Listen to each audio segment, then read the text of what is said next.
everybody, and welcome to ESN. We're here for the AWSCO Windows Cup Series. The Cup drivers are out here racing at another road course. We're here in Bowmanville, Ontario, home of Canadian Tire Motorsports Park. We were at Montreal last time around at one Canadian road course. We're up at another one here, and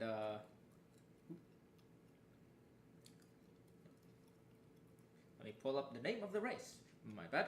We're here for the Canadian Tire 400. It'll be 102 laps around this 2.5 mile road course. This one's gonna be a fun one. I'm gonna be here with Eddie for the pre-race show. I don't think he's gonna be. I'm not sure he'll be staying on for most of the race, but No. yeah, there he is. Yeah, he'll be with us for the the pre-race show, and then he'll, I don't know, disappear to where he came from again. Today is when I learned I'm now the third stringer for pre-race commentary, because apparently Madison was prepared to do it, but Madison was going to be a little late. Actually, I'm fourth string technically, because Madison's going to be a little late. He was going to do it. So. Oh, go ahead. Yeah, I'm learning my place. That's what today's all about. Madison's usually was supposed to be here first. He's running a little late.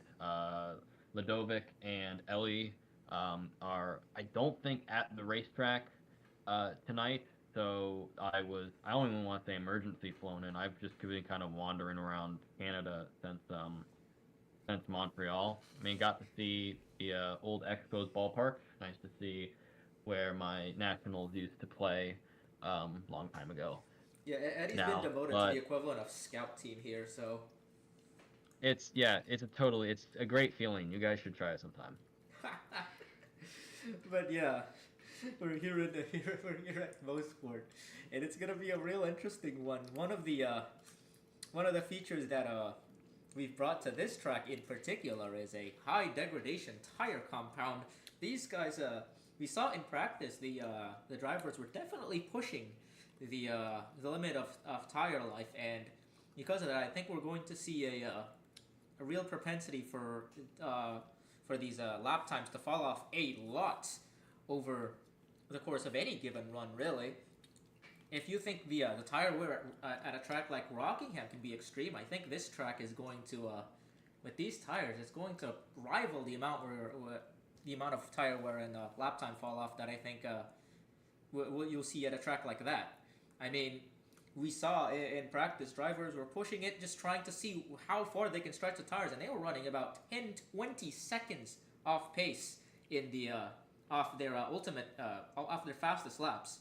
Now, I don't think they're going to be pushing it that far in terms of tire wear on strategy, but it's you might see drivers stay out a little bit, maybe shed a few laps earlier on to try to save a few laps of tire wear, because for the end of the run, because you might see drivers gain real big advantages once you get to that end point. Oh yeah, absolutely. What I think this is also going to mean is this is going to be the race where we're going to learn who knows how to enter and exit pit road the best, or at least have good laps right before and right beyond. Because if there is a pit cycle, which given it's any AWSCO race, there's going to be. We are going to see points where there will be cars as you said, Roger, 10 to 20 seconds slower than cars with new tires, and I expect that's going to cause a bit of havoc, I would like to say, just in terms of at least people being aggressive on new tires, trying to get around people on old tires. And I would assume that's where we're probably going to see the bulk of the accidents today, is during these sort of pit cycle times. I imagine that'll probably mean there's a pit cycle near the mid-race report, and the curse will continue. But regardless, I really think that makes this a more fun track to see how long drivers want to have that 10 to 20 second. I mean, at that point, it's basically 20-second yeah, you'll definitely be losing about 20 seconds total. Yeah. We're talking 20 seconds per lap if you really want to stretch your tires. Yeah, no, and I mean, people can use that to their advantage, use long stop, but I mean, yeah, I guess it then boils down to surviving the pit roads and then just getting the strategy done right. Um, I don't believe cautions are going to be that much of a factor, or at least not show up too There's a much, lot of unless there's a again, lot of runoff area at this track, so I think it'll take yeah. a So lot for a caution to come out. We'll probably see incidents, but most of them will probably be out of the way and in either the gravel or the grass somewhere. yeah, so this might be another strategy race, and we've seen teams absolutely I dig feel like into this is their the like ultimate absolutely strategy show race in the their. road courses this season. This is the Of one where I course. think your strategies are going to be pushed to the limits. Oh yeah, and we're gonna see where the true masterminds lie in the garage, and I think if you need a reason to watch this alone, I think this is going to be the race that determines, well, if we have strategy races in the future, and by future I mean playoff, what's the teams that have the advantage going in? Um, for all you FanDuel fanatics, this might be a good race to start judging in case the playoff picks start rolling around, whenever they do. Yeah, potentially. I mean, we look at the cars up front right now. It's 93 and 32. We have Tosama on the inside, on pole, and Rariston on her outside. And second, Rariston is a driver a driver that has won already. She won at Phoenix, but otherwise has had a pretty unremarkable season, I would say.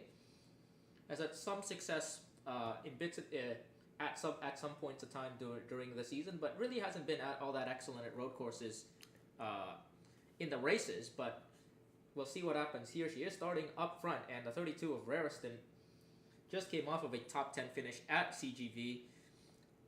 A racetrack where pace differential was also played a major factor. You saw drivers take seconds off of each other's gaps there, and you'll see similar.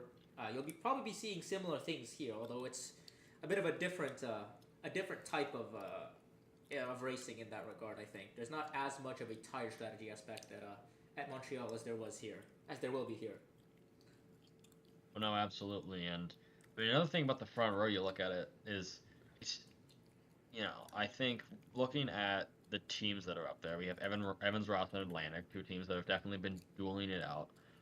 Atlantic have all four of their drivers in the chase as of right now. I believe. Three of Based them on the are in cut on line. yeah. Three of them are in or wins, and then the other one is Three are in on wins, and then well clear we right have. now. Oh yeah, Nihil's absolutely clear. And then for ERR, ERR does have four. Oh, it's Carly Byrne. I forgot. Carly Byrne's kind of had I don't know, black sheep of the family so far, but I think she hasn't had that good of a run on road courses. But you look at the front row, and it's also interesting because Tosama, I mean, her one win that locked her in the playoffs came at Phoenix, and her other road course races, to my knowledge, have been less than stellar. And then you look at Finley Raritan, and I mean, second at Willow Springs, ninth at CGV. I think something must have happened at Road America because she finished 27th. I would assume that probably means for her that race, I think, yeah, that something bad happened in that one. No, she actually finished that race. Oh, okay. She was a lap down when she finished it, so I assume that just meant maybe some strategy problems. But what it means is, I mean, we're gonna have a fun first lap because I'm sure Tosama is gonna be doing whatever it takes to keep Raritan behind her. But Raritan's gonna know that if she can get out in front of Tosama on lap one, she could lead this race for probably lead most laps. That gets you an extra point. Yeah, lead most laps.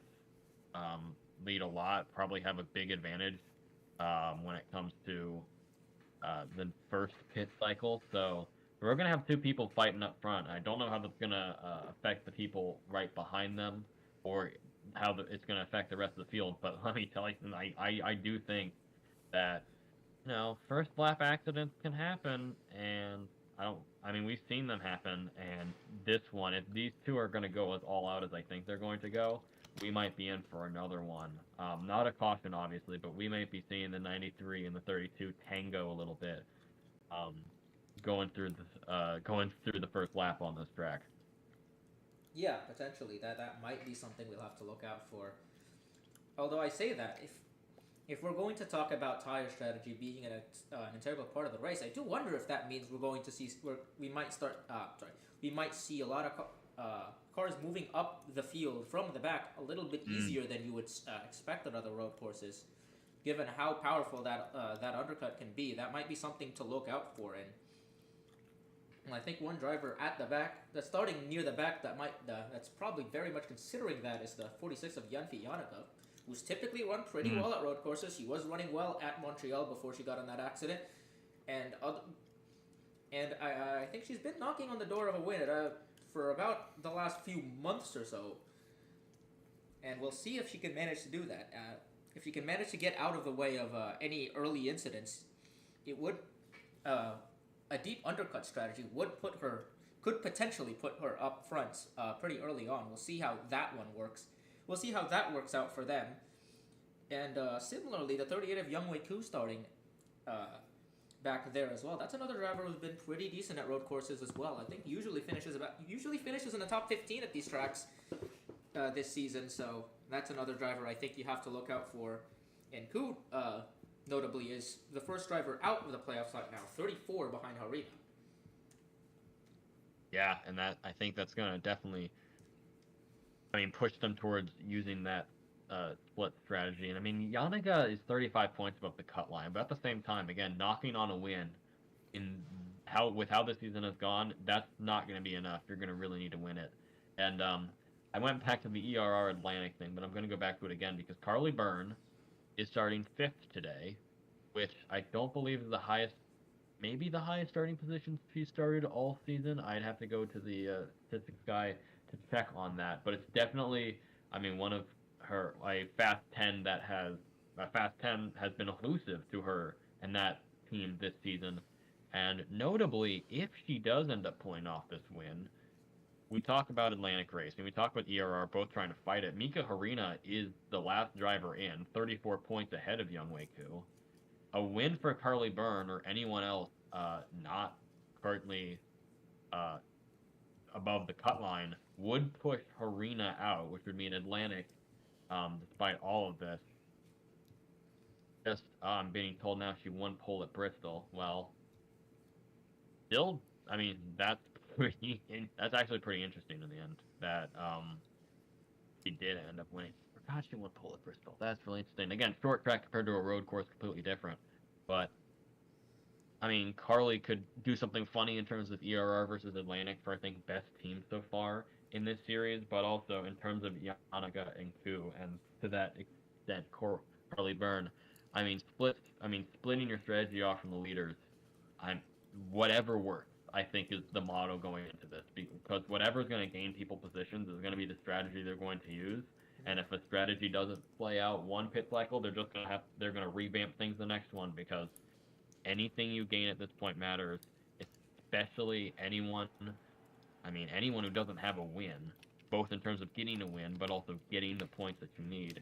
Because, anyone can make a late season comeback to try and nab those spots, but remember, we only got about 6. We've had, 14 winners this season? We have 6, supposedly, 6 spots left. I don't know what AWSCO is going to do with their considering if you get a win, you are locked into the playoffs no matter what. The playoff field can expand it for extra winners in that case. Mm-hmm.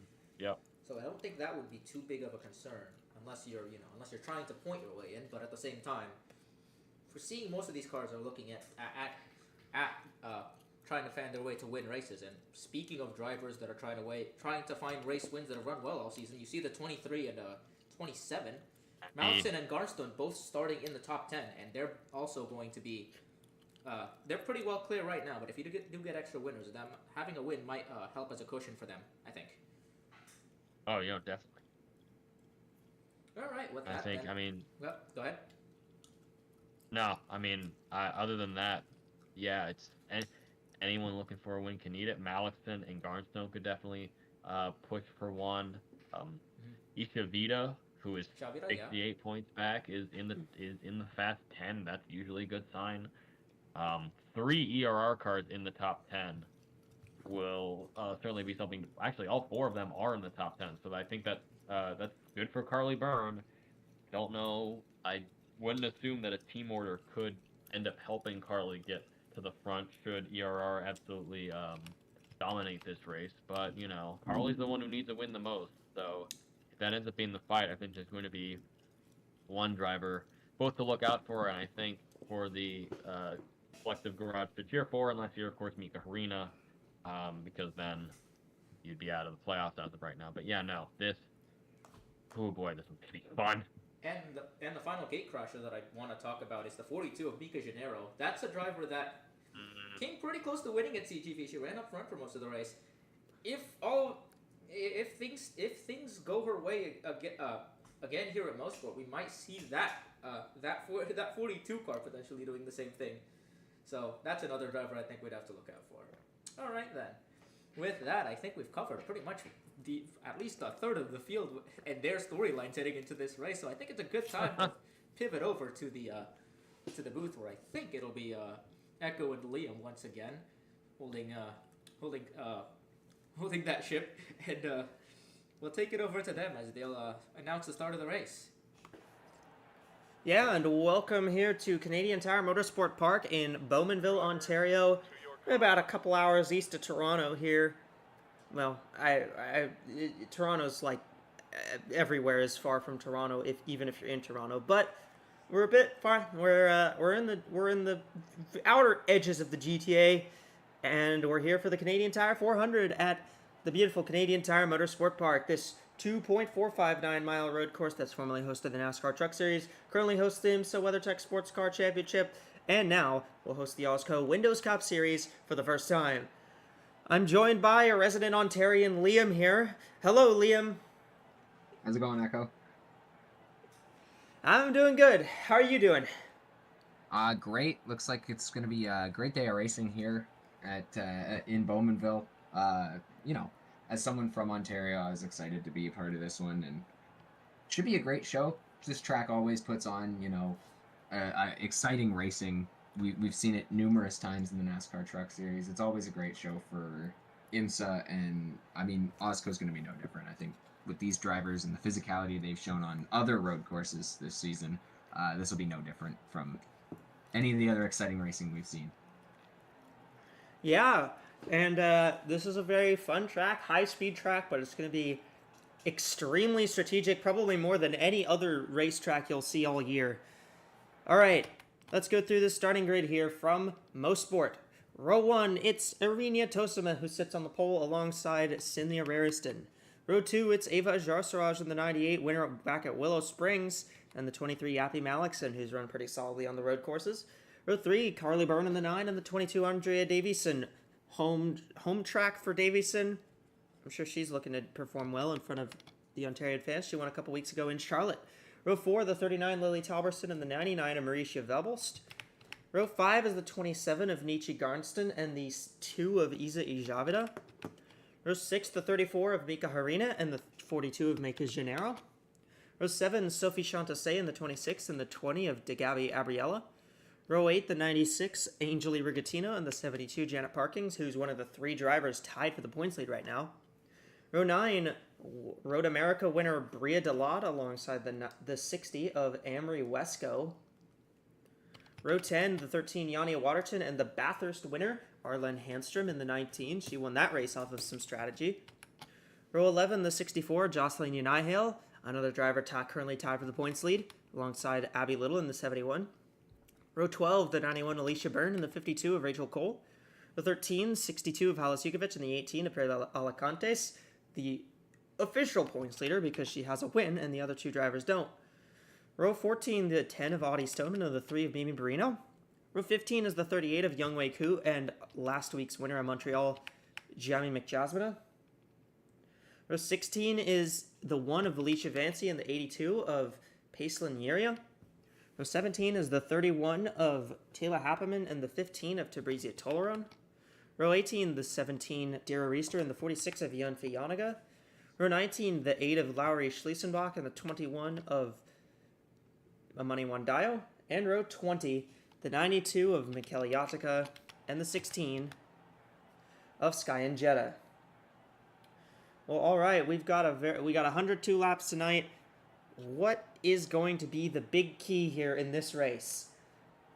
I think the big key, it seems kind of obvious, but it's to stay on track.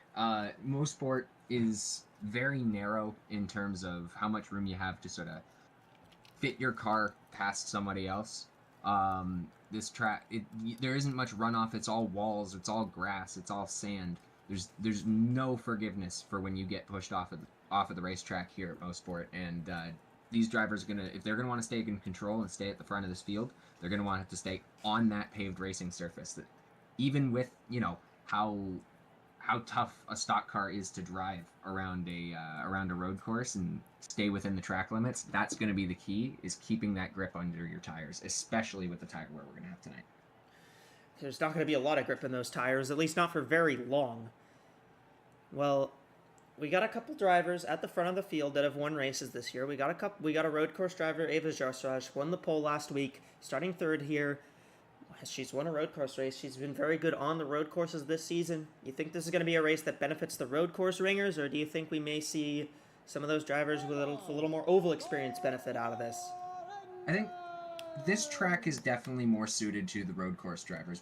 We've seen road courses before where the corners have different profiling that is similar to how you would race it in oval, something like Pocono, something like Indianapolis. This track has a lot of elevation changes. It has a lot of sweeping corners, and it's got that tight hairpin over in Moss, that turn 5 complex there. It's going to make it really hard for someone who's not really experienced with this kind of road course racing to attack it in the same way that someone who is familiar with road course racing would. Yeah, and we've seen a fair few drivers, that have excelled on the road courses this year. Obviously, Gianni McJasmina, who won last week in Montreal, has both of her top 10 finishes this year on these road courses. I see Eva Jarsraj has been very good at these road courses, but she's also been pretty good on the ovals. All right, here we go. Tosima and Rariston will lead them to the green flag. Here we go. We're racing from Mosport. You're going to see them go downhill and dive into turn 1 here. This is the widest part of the track. This is where it's sort of acceptable to get out of the track limits because it is paved, but then it's straight into this narrow straightaway and grass. Oh, we got a cars spin. around at the top of the hill already. Rariston's already around. She's been Rariston's turned. around. Looks like it's the only incident. She's going to get back rolling. Everybody else is scrambling. You can barely fit 3 wide as they go through. Looks like Clayton and Quebec corner there. Well, already early drama for our outside pole sitter, Cynthia Rariston, has been spun around on this first lap, but no caution being called. We stay green.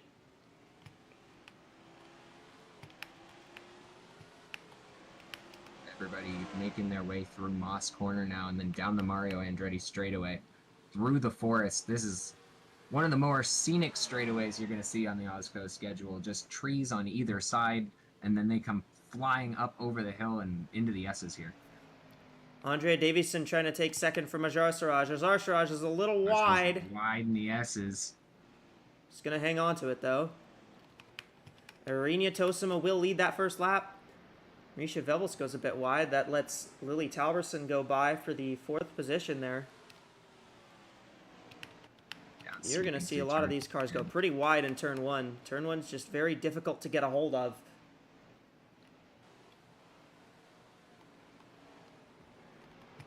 With the way the hill is and how the track's profiled, going wide in turn 1, you're gonna get a bit of speed heading into the corner, but you're gonna lose it through the middle, and you'll see cars on the inside just get a way better run through turn 1 as this race progresses. We'll see how the tires are gonna affect that, and see if maybe the sliding more is gonna make the outside a little bit better. But early on in this contest, the turn 1 is gonna be really inside dominant. If you're curious about Cynthia Rariston, she's already made her way back into 39th. I think that's an improvement. Already, I mean, it's better than last. She's looking to climb her way back up through the field. Taken out right at the front, right within the first 2 corners of this track. It's got a lot of ground to make up to get back up to the front here. Well, early on from Canadian Tire, 3 of the top 4 drivers are Canadians, and they're all English-speaking Canadians too. So Tosima from Alberta leads. It's Davison from Ontario in second. Although she's going to go dive down and take the lead in turn 1. And there's your first lead change of the day. I was Early about to mention Davison Talberson from British Columbia. Davison from Hamilton, Ontario, just down the 401 from Canadian Tire Motorsports Park. Bit of a drive, you got to get through Terrifying. Toronto, Oshawa, all of that. But if there's any track that she wants to get a win at, it's going to be this one. Driving down into Moss Corner into turn 5. 401. You don't never mention the 401 again. That road is terrifying.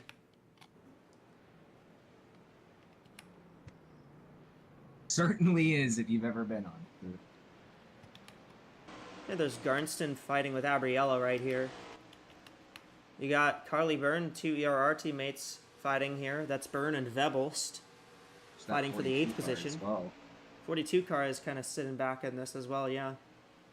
The high drag package that AWSCO uses at these road courses, I mean, that long Andretti straightaway, you can get some pretty crazy runs, and then if you take that next corner right as you head into the S's, you can make some pretty sweet passes through here. There's a lot of cars that are on pit road. I think there may have been some kind of incident here. We are checking. Oh, you know what? That would do it. Oh, it was the 64, the 72, the 19 was all involved. They got shipped by 19, and oh, that is a hard hit. 52, 62. Rachel Cole, Jukovic upside down. Spins around, rolls back over in the grass. That is a lot of cars involved. A lot of cars with big damage. And a fair few cars that did not make it back. And that is most certainly going to be a caution. And it'll be that is, in fact, a yellow flag.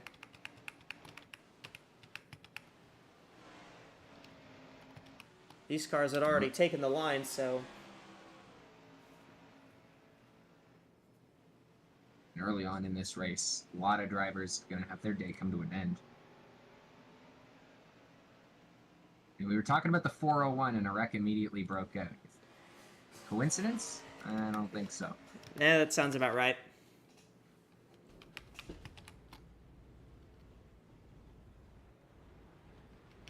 We got a few cars limping through. A few cars that are having to limp back. That was a pretty big wreck. 10 car with damage. I saw the 6 of McJasmina who had damage. I think as well, what I might look for is look and see if I can get a bit of a replay on what happened to the 32 at the start of the race. Whoa, the 22's gone way off. So is the 93 and 98, though. Everybody's gone off. And the 21's gone into the pit wall.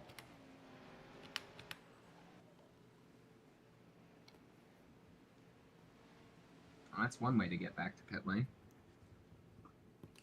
I mean, caution is they will get now. back. Just, not in one piece. Well, I mean, I guess the car's in one piece, but barely. Well, it's Andrea Davison who's leading the way here as we've taken the first caution flag of the day from Most Sport. I would not be too surprised if we saw a fair few more of these.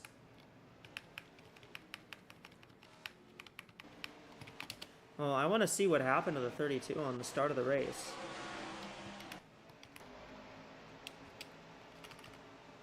Through turn 1 on the outside, we mentioned that is not the preferred line through this corner, and she does not get a good run through it. 3 wide. I think she...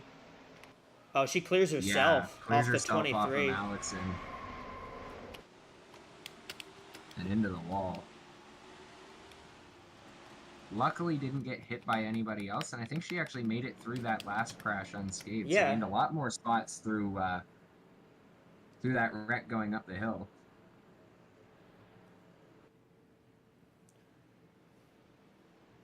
How quickly the tires wear out, it wouldn't surprise me to see everybody come down pit lane to get 4 get fresh tires. Fresh tires, get some damage fixed up.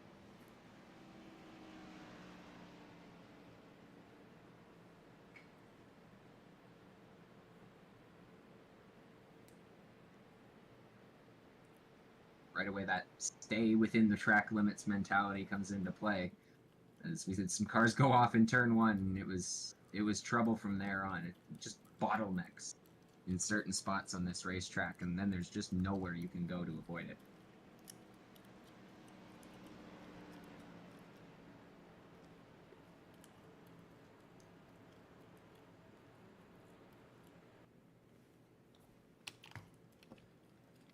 So these short cautions, 2-lap cautions here at the road courses.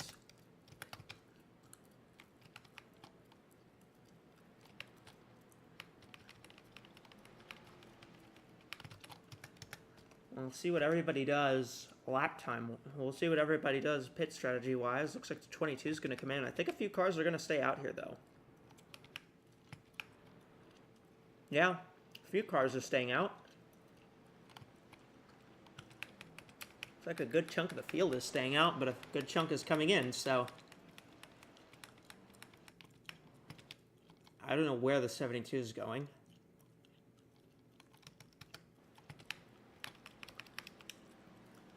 Well, Tosima is now the leader. Rasha, what's up? Yep, a lot of cars coming in from the back. Obviously, if you're at the back of the field right now, it's pretty advised. It's a good idea, I think, to just kind of come in and take some fresh tires. We know how much tires can wear out here. A few extra laps could make all the difference. I'm curious to see what the 22's rationale is, considering she just sacrificed the lead for that. But she might be looking. But I feel like she might just be looking a little bit more long term. Give up a little bit of ground now, just to help her run later on in the race, get that few extra laps of fresher tires in right now, and that could really help her very late in the race, I think.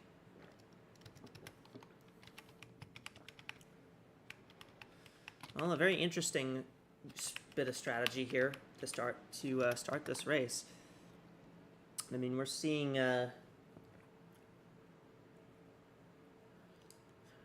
multiple cars do a little bit of a different thing on strategy. It looks like the 10 of Adi Stoneman actually, while she's a lap down, she's actually managed to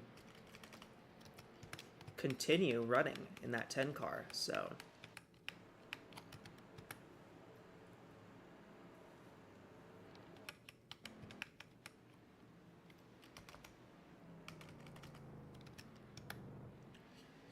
Tosima is the leader. They've gotten the signal that we are going green this time. So it will be Tosima, Ajar Siraj, Talberson, Byrne, Gennaro, Harina, Shantase, Garnston, Abriella, Byrne, and Tolrone as the cars that stayed out. I believe those are the top 13 cars.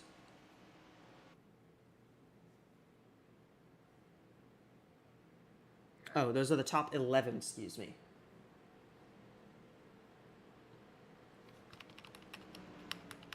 So the top 11 cars stayed out. The rest of the field came down pit road for one reason or the other. One of those was our leader, Andrea Davison. She actually did not win the race out of pit road. She dropped back to third off pit road. Malikson and Wesco jumped her. We'll see. Now we'll see how much even 5-6 laps of tire wear can change the strategy here and change the speed, because we're going to see these cars with fresher tires come in behind some cars that didn't pit, and we'll see if they're faster, see if they can get through, or if anything, maybe it'll cause another incident. We'll take the green flag here. Green flag's out. Back to racing from Mosport. Everybody goes wide. Watch the 42. Gennaro is going to go from 5th, try to take 2nd here.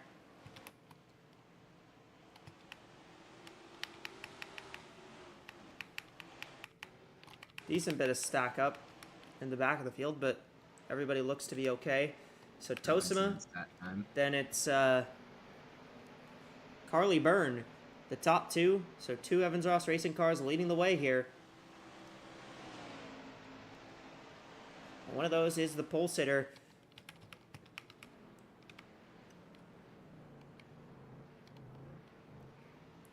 Battle for 3rd here as the 34 of Harina is looking underneath the 42 of Mika Gennaro.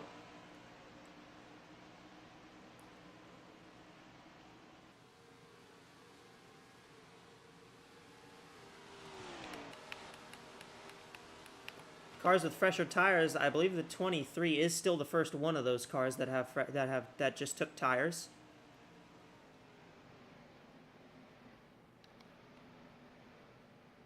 23 goes a little wide, pushes the 15 out of the way there.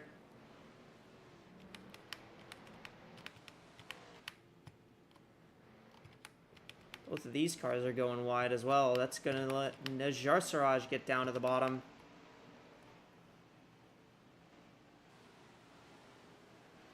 Talberson closing in on Gennaro.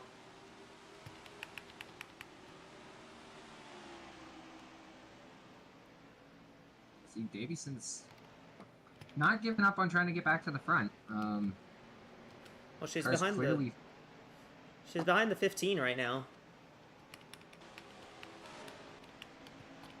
car is clearly fast, but I think the alternating pit strategy has got her stuck behind some slower, maybe slower cars. I mean, it's still early. Maybe too early to tell who is really the slowest, but I'd keep an eye on that 22 car. She seems to be pretty quick. I think I'd keep an eye on this 23 as well. Yappy Malikson. She's run pretty solid on these road courses all year. Qualified well. I mean, she's up there in the points. She's 4th in the points right now. Doesn't have a win. She doesn't have a win, but she's run quite well this season on pretty much all of the tracks. Got a car off in the grass. Ooh, Koo. Crosses right in front of the 16. That could have been trouble with those tire barriers there in the corner.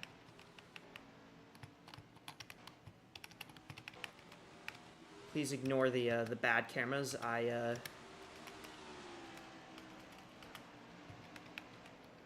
forgot to Tree swap branch in the way. I forgot to swap in the correct cam files. Don't you just love the greenery here in Ontario? Can't get away from it. Even the tree branches are getting into our camera views here.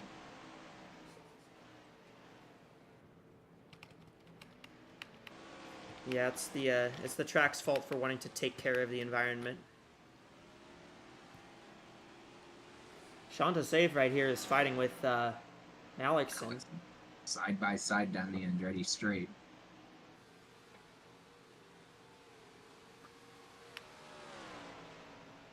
I think if anybody has those, if anybody is worth looking at with these fresher tires, it is that 23, I think. Because she's the first one. She's been moving up quick as well. So. Yeah. I mean, it looks like anybody at least up front here in that red racing camp is going to be someone to look at. 34, 42, that's Harina and Gennaro. Side by side down the hill. 23, fighting with Javida. Down stuck on the inside is Javida. Trying to take this spot away from the 23. Inside through Quebec corner.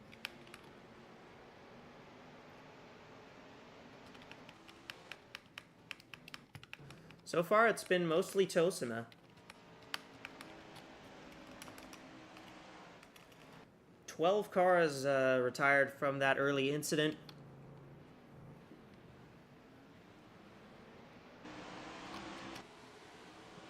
Alexson able to get the better of Chantaze.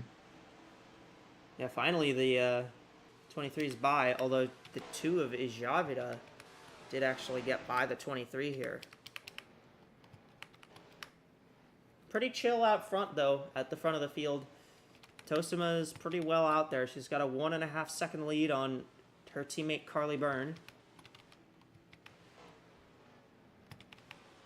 Actually, it's up to 2 seconds now. There's Harina and Gennaro, and they're both spinning. That's gonna force everybody else to. There, told you about it, bottlenecking, and they're all gonna bottle up. 26, 91, everybody piling into it. Oh, the More 32. trouble at the top of the hill. Barriston and Wesco are Barriston around. around in the same spot again.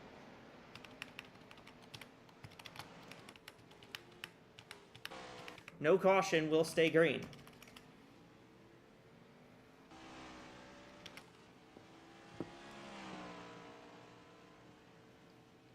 Madison, what's up? Well, I was going to report on the turn 1 wreck we had earlier in the race, and then we had another one which somehow there isn't a caution on the track. But as for that last one, Infield Care Center was very busy, but happy to report that everyone out of the race as a result of that crash, they are okay. Cars are not, but fortunately, nobody hurt by that wreck.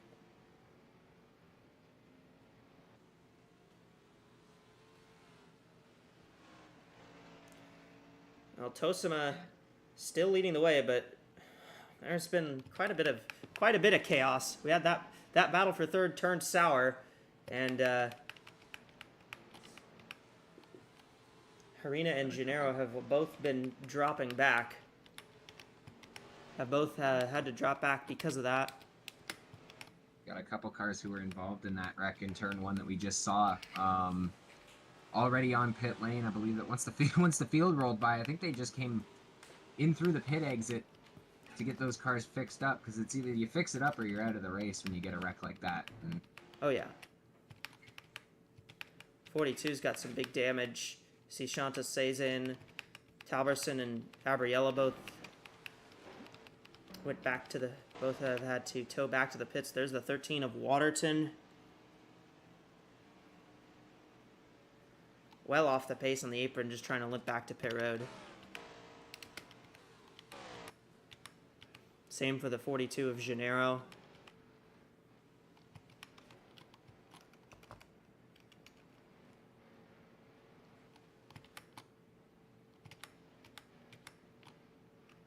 How about Angeli Rugatino up in 4th now?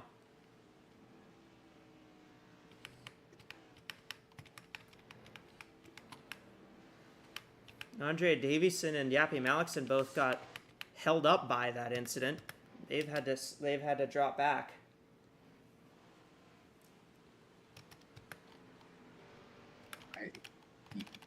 I'd rather be held up by the incident than, oh, Whoa. we got more trouble. 13. I think that was the 13 and the 10. That was coming into the pits. I believe so.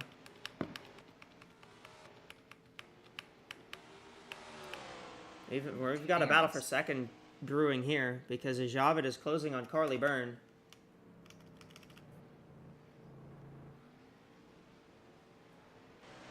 As I managed to get her car fixed up, she is at least a lap down now.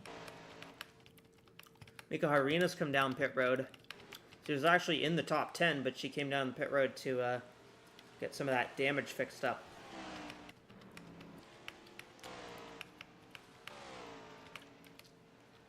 So she's dropped back as a result.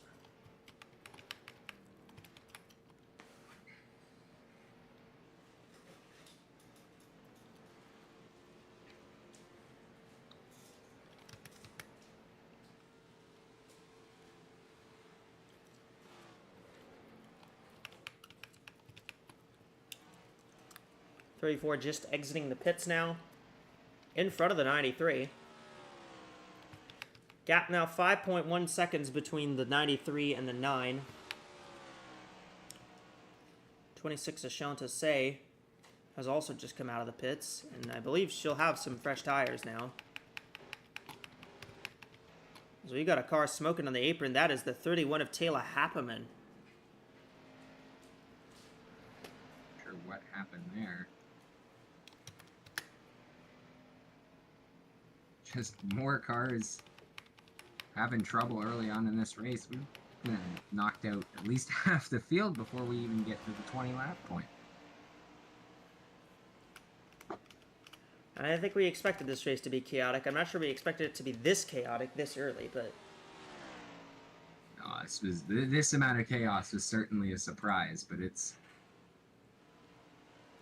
Once it calms down, we should get some really great racing out of the cars that are left in this thing. yeah. Sneaking through the S's. He's going to maybe try and look to the inside. Didn't get there, but down into turn 1 is going to be the best shot for it. Yep, there she goes. And she Javida goes underneath. right, sliding beside the 9. Javida will take second. Did it close on the 93 that time? I'm gonna be like, is that a spin? But no, I'm just seeing things. Sophie Chantazé is currently a lap down, but I believe she has a bit fresher tires than the 9 car does right now. Well, once this thing extends out long green, there's going to be quite a few cars on different strategies that are going to be moving up through the field. And it's going to be back and forth, tire strategy-wise. Javida already pulling a pretty decent gap from Carly Byrne there. She's got it ahead of steam and is charging at that 93 car. I believe Javida may be on fresh tires. I believe she may be on fresher tires than the 93 is. She's got to watch out for that 31, though. Geez, the 31 is... It's hard to get out of the way here. Yeah, we've already talked at length about how narrow this track is. And Yeah, look at, she gained 2 seconds that lap on the 93. makes it hard to stay on the racing surface, makes it hard to avoid wrecks that happen, and makes it hard to get out of the way.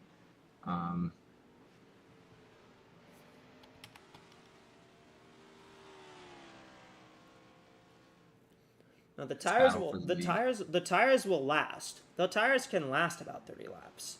The tires can last about a fuel run. They just don't last very well. The tires last, the speed doesn't, though. Yeah. The speed really drops off. How about this car in the top 10? Sky and Jetta in the 16 car. Running 9th right now. And there's Youngwei Koo in the 10th position. This car is... Well, actually, she's just gotten passed for 10th by the 32 of Rariston, but... It's certainly seen better days, but surviving in this race as the battle for the lead is about to take off here in the S's. Yeah, here comes Javida.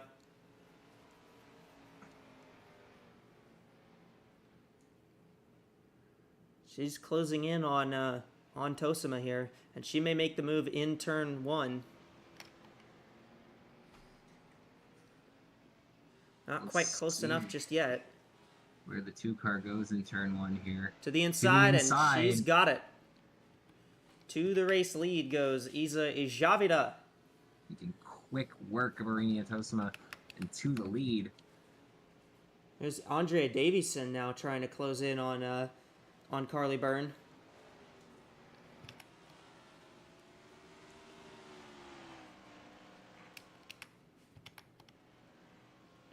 Trying to make a move in Quebec corner. That's a bit of an interesting spot to try and make a move.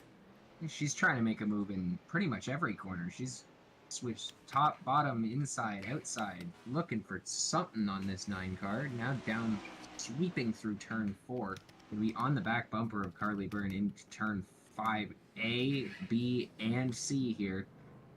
See if maybe she can make a move down the Andretti straight and into the S's. Rasha, what's up on the 31? 31 had some sort of engine problem. We're double checking it right now, but the team have got their hood up. I think they're gonna have to go to the garage, and that doesn't seem to be a problem that they can fix on pit road. Bit marginal on whether or not they can get back on track. But I'm leaning towards them not being able to head out on track. I'm pretty sure that problem will be terminal for them. Oh! Davison into the tires. Carly Byrne into the tires. Yeah, we just had another major incident there. I'll get back, take it back to you on that. Oh, and that is not how you want your home race to go. She's gonna get onto pit lane, and that might be it for the 22. That's gonna be it. Yeah, I don't think there's any coming back from that. I mentioned making the move into the S's. I think she went in a little too hard, came through the S's in the grass, and cleared herself off. Carly Byrne took both of them into the tires. Just a terrible break for Davison and Byrne there. Byrne's still going. I mean, that 9 car is still going. Rasha? Well, in the pre-race show, we were warning about the speed differentials between cars on old tires and newer tires, and how that might play a role into things in the race. We just saw that happen with Carly Byrne and Andrea Davison. We're listening right now to this radio of the 9 car. They are absolutely enraged right now. She's claiming that the 22 was trying to make moves in the worst places there, and we saw that the 22 headed up to the grass a little bit, and cleared, and I think basically cleared us off the 9. That's what Carly Bird is saying at least. But that is a very unfortunate accident to have this early on in the race, and a bit of a warning sign, I think, for some drivers that are trying to make their way through on these newer tires. And you're seeing now, we're seeing that the tires are definitely starting to, the levels that the tires can go are starting to collapse, and the 22 had better tires than the 9 there. But that doesn't really matter now. Pit As road the dirt there, 22 all is- that damage. 22's off. 22's out of the race, and the 9 cars come down pit road a bit early.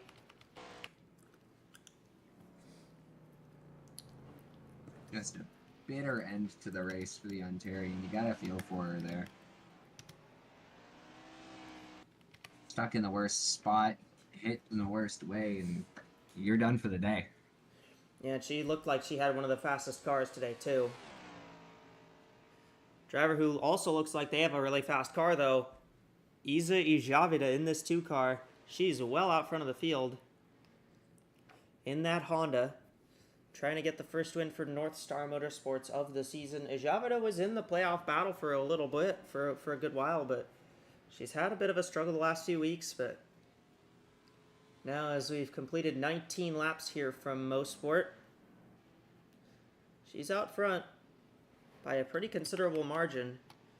9 seconds that last time by, and that's those tires that are kicking in, that are really kicking in. There goes the 96 on the inside. You can just see with the lack of grip on the outside in turn 1, on top of the lack of grip from those old tires. The There's 93 just is nothing Tosima can do to defend that without getting involved in an incident like we saw earlier between the 9 and the 22.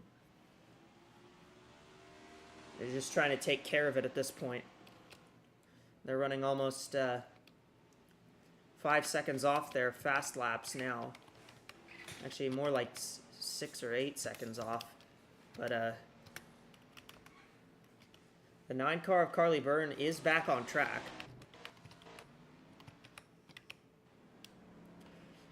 Cynthia Rariston is passing, and Jetta here for the 4th position. I think the interesting thing to note here, Ijavida came in about 60, I think she came in 68 points back at the Cup battle. Everybody else back here already has a win except for the 16. Yeah. Cluster of cars together there. We saw that there was the 23, 15 whole group heading down the Andretti straight, the back of the top 10. And the 26 car, she's got much fresher tires because she had to pit for damage there. She had to pit to fix the damage. They put tires on that car. This car is a lot faster than the 2 now. So this is one thing you're going to see is when cars have to come in, when they have to pit at non-standard times,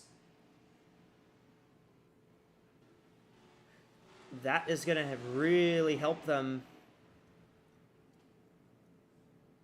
That's really going to make the battles, especially for cars that are a lap down trying to unlap themselves, very interesting to watch. Yeah, so I mean we're seeing it right now. Chantaze trying to get her lap back to being the slower car because of the tires. It's a weird sort of flip of what we usually see with lap cars, with the slower cars and the lead cars are the faster ones. This time it's the lead car who's slower and the lap car that's faster. But there's no blue flags to help you get unlapped, like there is to help you get past lap cars. So this is going to be all on Chantaze finding a gap and not wrecking herself. Maybe tries to move into turn 1 here. Yep, she'll do it. And that she Ijavida does. will lay over and let her go through. Rugatino is slowly starting to close in on the 2 as well. There's Rariston and Jetta. Marisha Vebelst has made her way back up to 6. She had to make an extra pit stop. I believe they just topped up on fuel for a little bit of extra range in terms of fuel, and it's working for her. She's managed to move her way up to 6th spot. Ajar Siraj battling with Mimi Barrino for the 7th position. There's Nietzsche Garnston, who's a lap down. Felicia Vancy sits 9th, and Tabrizia Tolerone is 10th right now.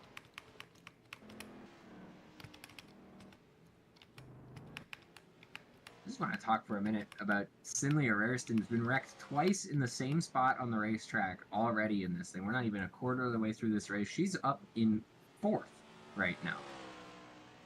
And is making quick ground on the 93 to work her way into the top 3. So a lot of adversity that she's overcome this race and still got a fast race car.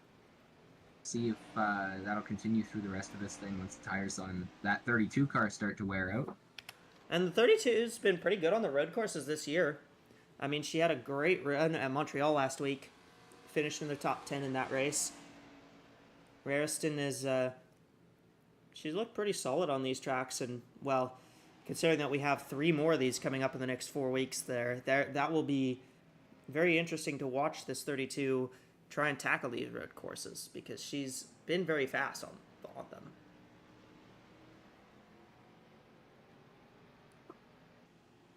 Yeah, she's not even going to wait for turn 1 to make the move. Side by side into turn 1. Clears the 93. Up to 3rd, Rariston is. 9 car. No hood on 9 that car thing. is, Off in the grass. 9 car, that car is, Limping around the track.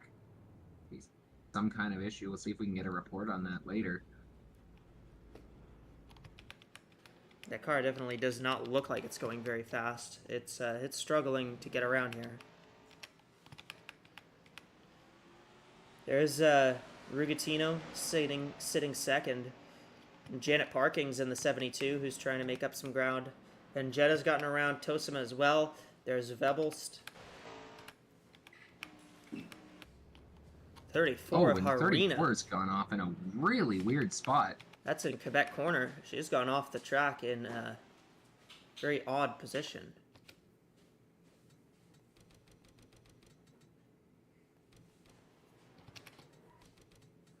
Battling the 15 of Tolerone.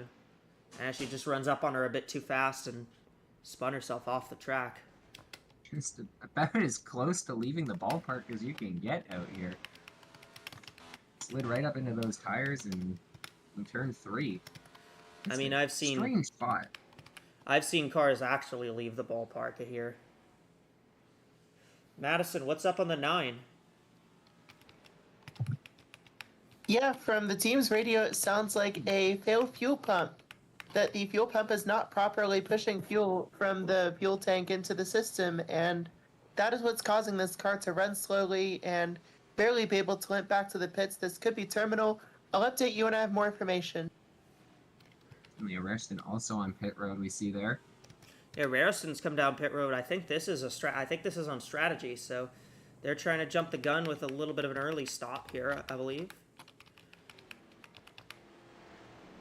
Janet Parkings, who's on those fresh tires, driving around race leader Ijavida.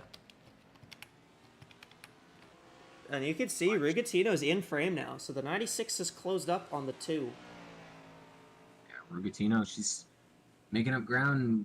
I mean, we saw this when the 2 reeled in the 93. We'll see if Rugatino can get past the 2 car clean here, but these tires are really going to play a difference. And with how many incidents and the caution that we had, everybody's on a different strategy.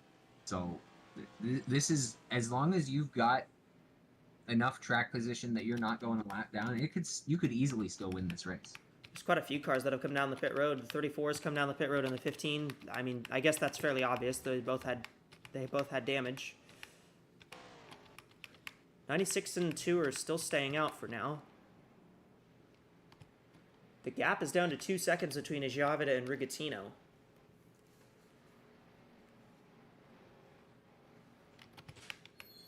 Tosima is trying to hold off Mimi Barrino here. Actually, no, she's not. She's just coming to the pit road. The pits, yeah. That's I'm not terribly surprised about that, considering where she was strategy-wise.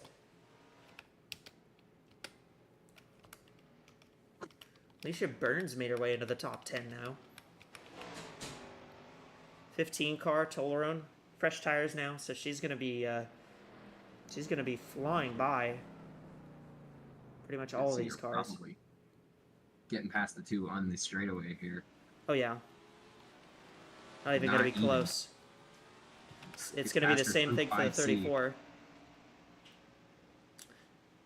And yeah, this is where, you know, this is the interesting spot here is when you're a car this fast, you know, you've got these better tires and you're catching up to another car, you know, on older tires. They might be forced wide a little bit out in the exit of this corner here. I mean, we saw that with Davison, and that took her out of the race. Yeah. You gotta be really careful to not overdrive it. So we see the 34 get right up to the grass and the curbing at turn 10. There's the 3 of Barino trying to take the 4th spot from Vebelst. 34 gets past the 2. 34 unlaps herself off the 2. Still none of these cars have come down pit road yet. Maybe a little bit of, maybe a little play of just kind of trying to extend the fuel as long as you can without losing too much pace, but they've already lost almost 10 seconds on pace, and that's going to be the story of how these tires work here. As Barino slips wide, and that's going to let Vebels take 4th back. Not ready to give up that position just yet. That battle is going to continue to rage on as they go through the sweeping corners. You think on Vebels this side of the racetrack. You think Vebels is ever ready to give up a position? I don't think so. Yeah, that's what I was thinking. I don't think. Through Quebec corner. I think Marisha's always driving it, maybe overdriving it a little bit. 96's the 96's closing rate to the 2 is kind of stalled out a little bit.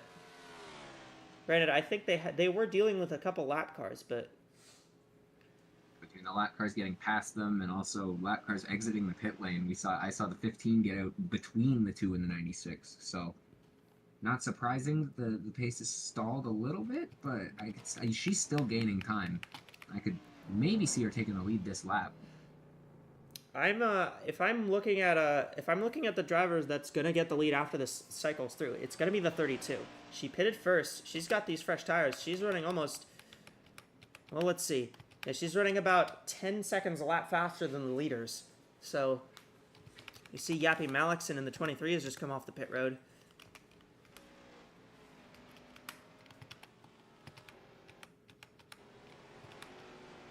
'99 still just holding off the 3. 3's going to have the inside. This battle is going to continue as the 3 takes 4th now. How about Alicia Byrne up in 6th? She's starting to close in on these 2. Got the 38 of Youngwei Koo over here. Okay, I lied. Youngwei Koo is in 6th. Oh, and no, she's not. Youngwei Koo spins herself off the back bumper Of Vebelst. Vebelst, and now we got smoke coming out of the engine of that car. That might have been the killing blow. That car I think already it had was. damage. I think it is.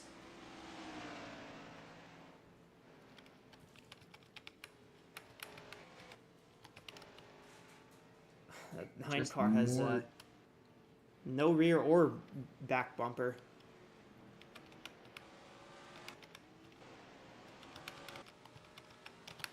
Just another victim of that split strategy. We see.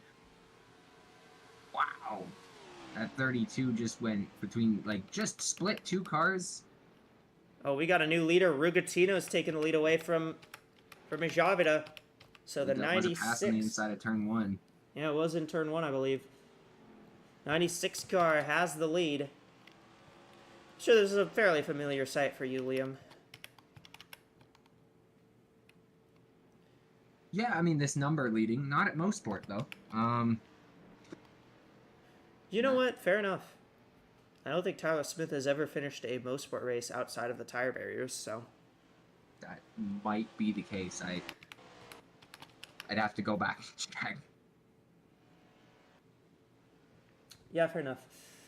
32 in Raritan top has gotten 5. by basically all these cars. In fact, Raritan's up to 3rd now. I wonder if that battle for the lead took a little too long, because it doesn't look like it doesn't look like Ijavida is ready to give up that lead yet. She's still right on the back bumper of Vergatino.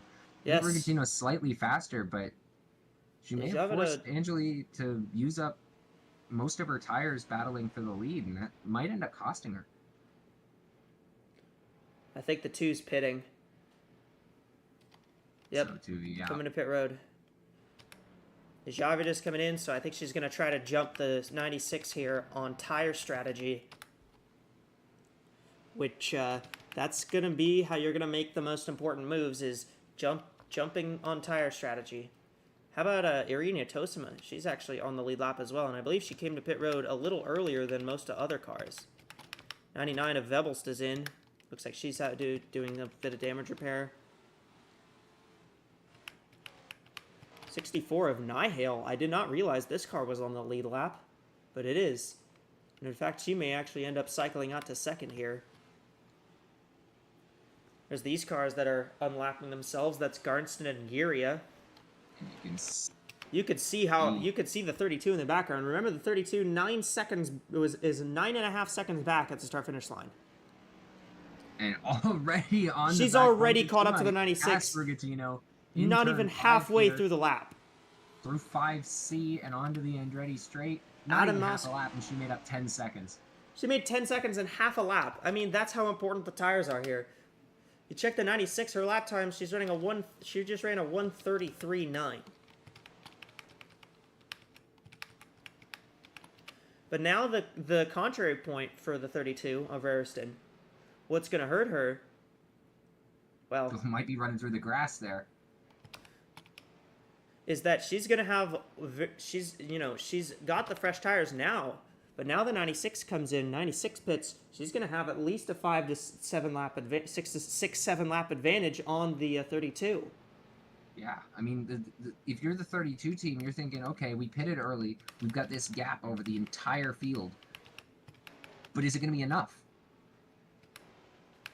And that's anybody in this same sort of strategy boat. 93, 8 seconds back of the 32, but is in that same boat of having pitted early.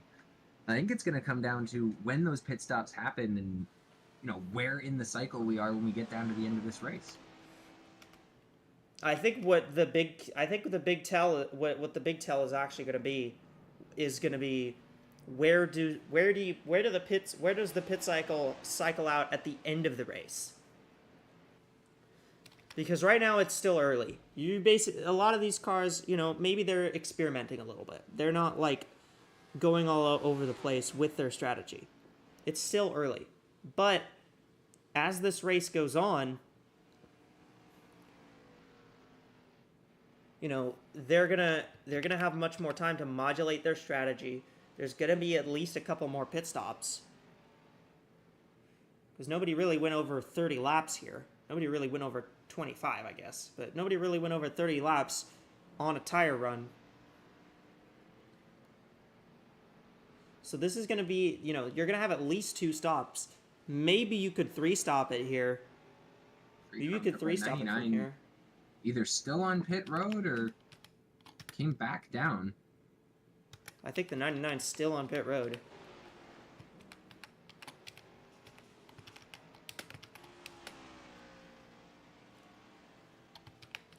Raristown out front by 9 seconds. 99's out of the pit road now. And into the wall. Here comes the 2 car over the hill.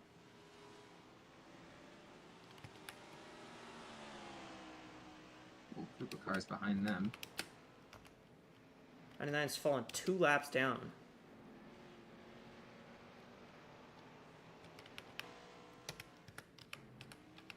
I mean, the big key here is going to be if there's another caution. Because if there's another caution, that might mess things up for everyone.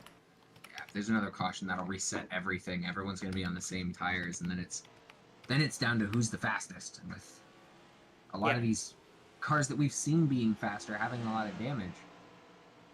If you're them, I don't think you want a caution.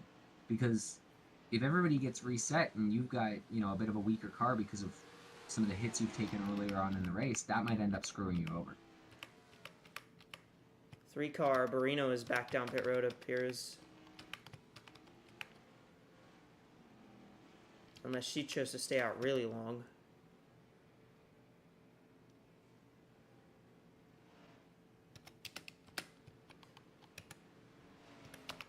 I think she might have just had an issue in her pit box. She was on pit road a lap For a ago while. when we saw the 99 exiting. Yeah, she's now dropped to 2 down again, so. So there's the 2 of Javida, and she's going to be on fresh tires compared to pretty much all these other cars. Jocelyn Nihil, this car is 3rd right now.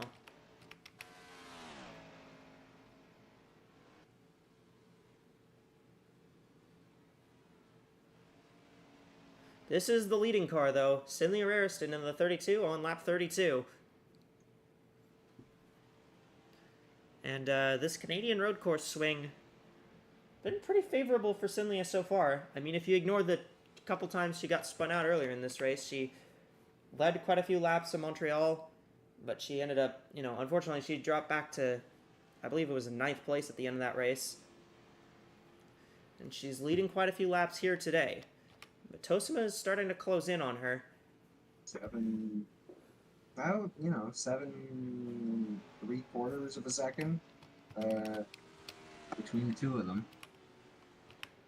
93, I think, did pit a little later than the 32. Yeah, 32 So pitted the earliest out of everybody. somewhat fresher tires. 2 car of Javida has gotten around Ajarsraj. I think if anybody's going to take the lead away from the 32, I think who it might end up being is the 2 of Javida. Yeah, with the way their strategies are, they're almost half and half, to where when one pits, the other takes the lead, and then when the other pits, it goes back. I think they're sort of on those polar opposite areas in terms of tire strategy. And if we go green the entire way through the rest of this race, it'll be down to whose tire strategy lines up the best with the end of this thing. 26 Ashanta Zaya has just dropped the lap down. She's trying to run these tires long, and well, now she's on the negative end of that, where the tires are run long and there's nothing on them. We saw her unlap herself earlier, and the speed left those tires, and now she's been relapped. Yeah. So you gotta find a balance here, and it's so tough with how quick these tires deteriorate. Javida here sitting in 4th. There's Ajar Siraj in 5th. Tolron is 6th. There's the 7th place car of Mika Harina, actually. Harina, 8th place. Yeah, Harina was in the tire barriers earlier, so she's actually made up a decent bit of ground. There's Janet Parkings trying to hold off Rugatino. And then Yapi Malikson, who pitted pretty late of everybody.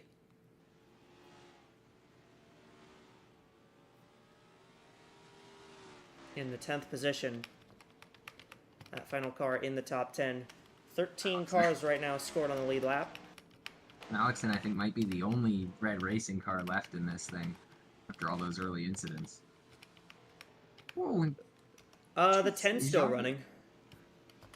Javida got 2 tires into the grass on the straightaway to get around the 9.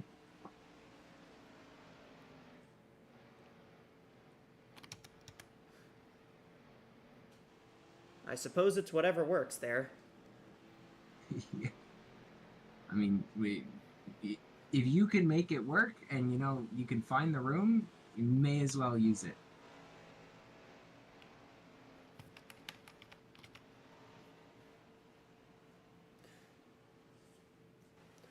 Ajar Siraj closed up on the 9 here. So Ajar Siraj sitting in 5th. Arena did get past Rugatino across the line on that last lap. Harina's She's up been to ahead of 7th Rugatino. now.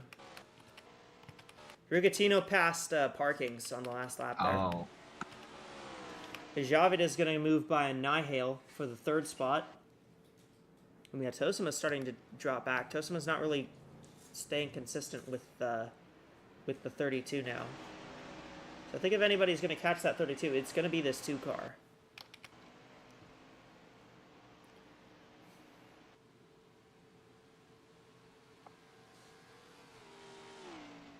down this long straightaway, we've seen big runs happening into the start of the S's here. I think part of that is due in part to the high drag package, just allowing crazy draft down that straight. So certainly the fastest part of the track, I'd say.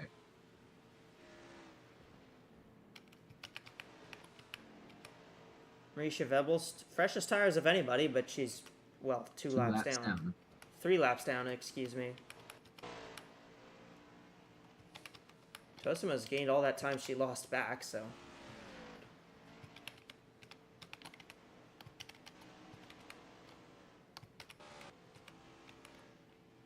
Rigatino has actually gotten around Harina now, so the 96 has moved up to 7th.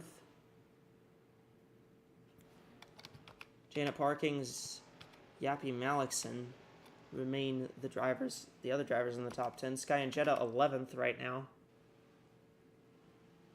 Maybe trying to catch Yappy Malikson. Not exactly sure where that 16 is on tire strategy, but I don't exactly remember.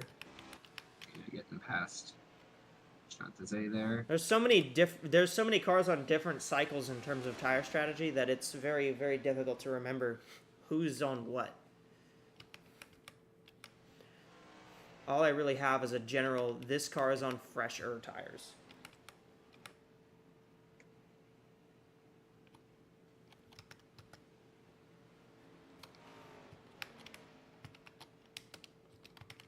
Oh, we got a couple cars around. That's Javida and Vebbels. Javida and Vebbels. 3 car gets offline. 3 cars gone off. Happening in front of her. Well, remember what I'd said about a Javida being the car that could run down the 32? Well, she's just lost a significant bit of time. She's actually still in 3rd, though. She stayed ahead of these two. Luckily, not a lot of damage on that race car, but we'll see what happens when she comes around through those final corners and towards the pit entry. We've seen cars make small contact with the tires and still come into the pits. So we saw it with the 99 earlier. Vebbels wasn't even the car that got into the tires, and she spent like 2 laps on pit road trying to fix it. So yeah.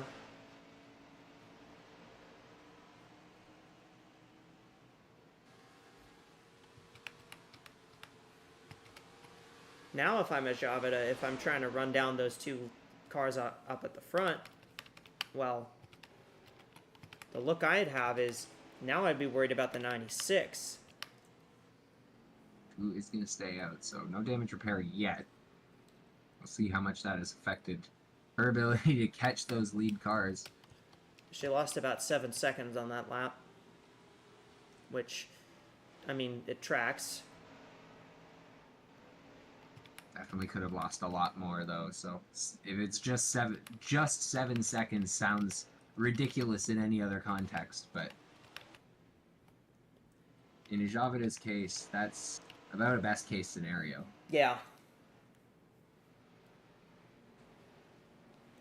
Not the worst that could happen, and she didn't even lose a position from it, so.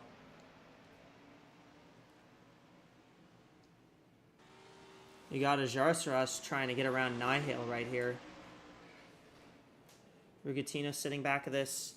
Then there's Tollerone. I think a decent shout out is worth giving to Tollerone. I mean, she has not had a very strong season. She has been she has struggled all year driving for her own team for the first time, and I mean, she just has struggled. She has not had the pace to compete with the other teams, but running quite well here. 6th place right now. She's had a pretty quiet day, all things considered. Haven't mentioned her much on the broadcast, but solidly in top contention for the top 5. 3 of the 4 cars in front of her are on the lead lap, so yeah, could easily do. There's the 2 car in the pits now. 2 car in the pits now. Okay, well, there we go. So she's given up her chance at trying to run down the lead for that strategy.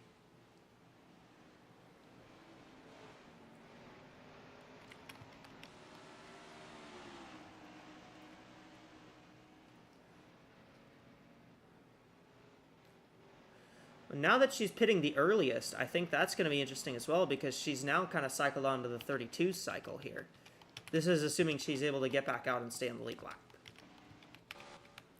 See how long she spends on pit road repairing that damage. If she can stay on the lead lap, honestly, pretty good position to be in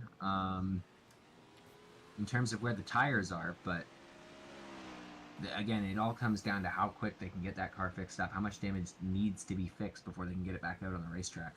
Yeah. Rugatino is now up to third. She's gotten by the 98 and the 64 on that lap. Gonna get held up by the 9 of Carly Byrne here. Not for very long, though. 27, Garnston is down pit road. I believe Garnston's a little off cycle.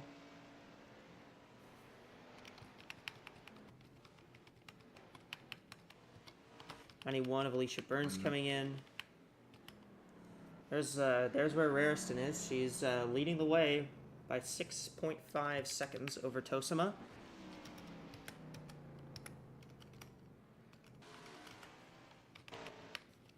Two still on the lead lap. To get back out? Is she back on track? Two is back out. Oh yeah, she is. Okay. Decent ways back, but she is lead lap.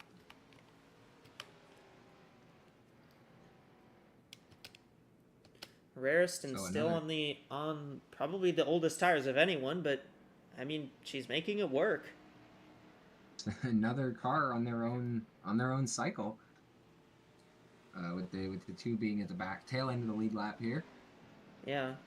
Just another variable being thrown into this race to see, who's in the right spot to win this thing. Yeah. Now we've got like 3 or 4 separate pit strategies that could be the winning combination.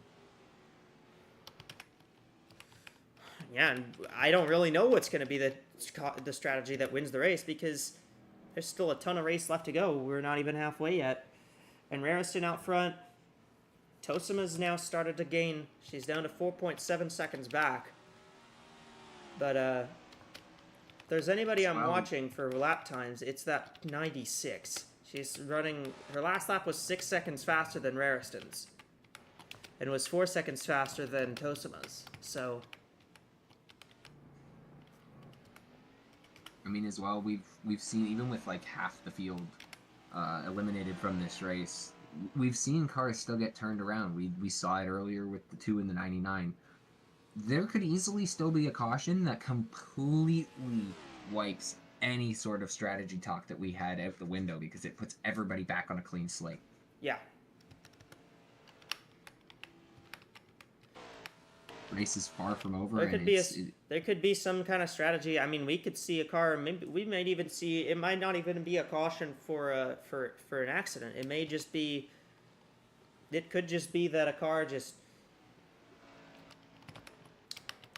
It could just be that a car has a mechanical issue and can't make it back to the pit road and has to stop, and that would bring out. That also could bring out a caution flag in this one. We've seen it before. Wouldn't surprise me either. We saw the 31 on pit road with an engine problem earlier. We've seen, I think about everybody in the field has had some parts of their race car knocked around, knocked loose, so very easily could have someone just blow something out of whack in the engine, and that could bring out the yellow. It's still anyone's game. It's still super early. There's no telling what's going to happen in not only the second half of this race, but in the rest of this first half, as we see Vebbel's a little too aggressive through turn 5. Gets off into the grass. Well, Tosima's now in frame. She's in shot of Rariston.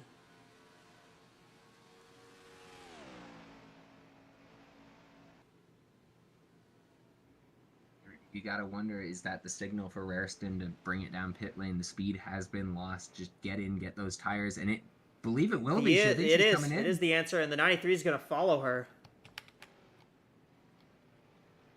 93 and 32 officially on the same strategy.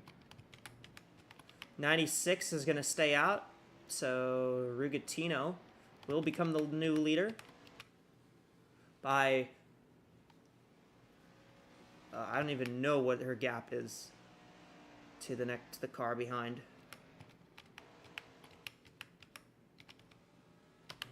But it's a very large one. That's what I can tell you. I believe Shanta Say has taken tires, so she's trying to get around the 96 here. I think Brigantino's got about a 20-second lead over Ava Zarsharaj there. Yep. 20 seconds is the gap between Rigatino and Ajarsaraj. 93 spending a bit long on pit road here. There's the two of Ajavida going well wide. 93 spending a lot of time on pit road, and all that Finally gets that out. ground she gained on the 32 is, you know, kind of for naught. Well, yeah, now they're on the same tires.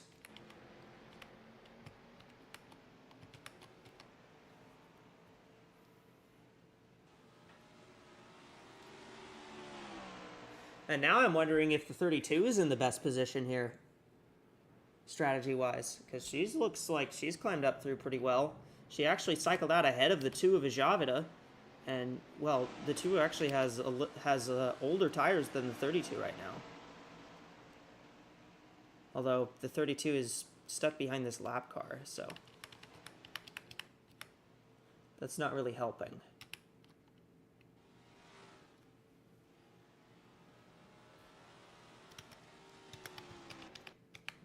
This Second place is in. 98 is in. 98's come down. 15 is down. 2 is not down. Not. I thought she was in. coming in, but nope. I think the 34 is going to be coming in here. 93 is... Okay, never mind. I thought the 93 was coming back in, but my eyes were I think deceiving me. everyone's sort of gotten the signal that this is the strategy that we need to be on to have even Snowball's chance, you know where, in this race. And I mean, it's going to come down to, will the 32 is certainly going to cycle out as the leader. It's going to come down to, will those 2, 3, 4 laps that she has older tires than anybody else who's coming down pit lane in this cycle, will that be enough to carry her to the end of this race? I think the other thing to think about, what's Rigatino's cycle going to look like? Because the 96 is on a much different strategy. She stayed out again, so she's pretty well ahead. And I mean, I guess the other thing to think about, what will a caution play into this? If we get one, yeah. The ever-looming caution. We aren't halfway yet, and we know how things get at halfway. It's taken a couple weeks off, the halfway chaos, but it's always there. It could strike. It could be around the corner. 32, I think, might have actually cycled out in second place. Yeah, 32 is second now. So the 2 of Ajavida, then the 16, then the 93. On the 96 team, I'm considering bringing it down pit lane early, cycling out around... Car trouble, and the 10 tires. car off in 10 the car. tires. That's Stoneman. Looks like she's okay. Gonna get it back rolling. If I'm the 96 team, I'm thinking we've got about 30 seconds over that 32, and that amount of time is just going to keep going down every lap. Yeah. If I'm the 96 team, I'm considering bringing it into pit lane now, so that we can get out around the 32 and have fresher tires than her and be in a position to pass her on track. It looks like that's not what they're doing, though. Not this time.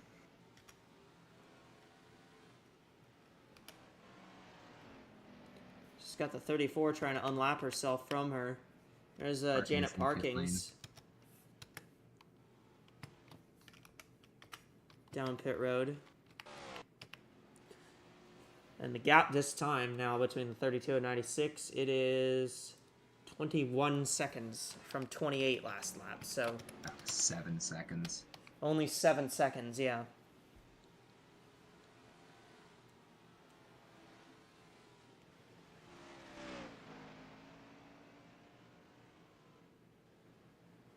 And it's only going to keep going down, as you've mentioned.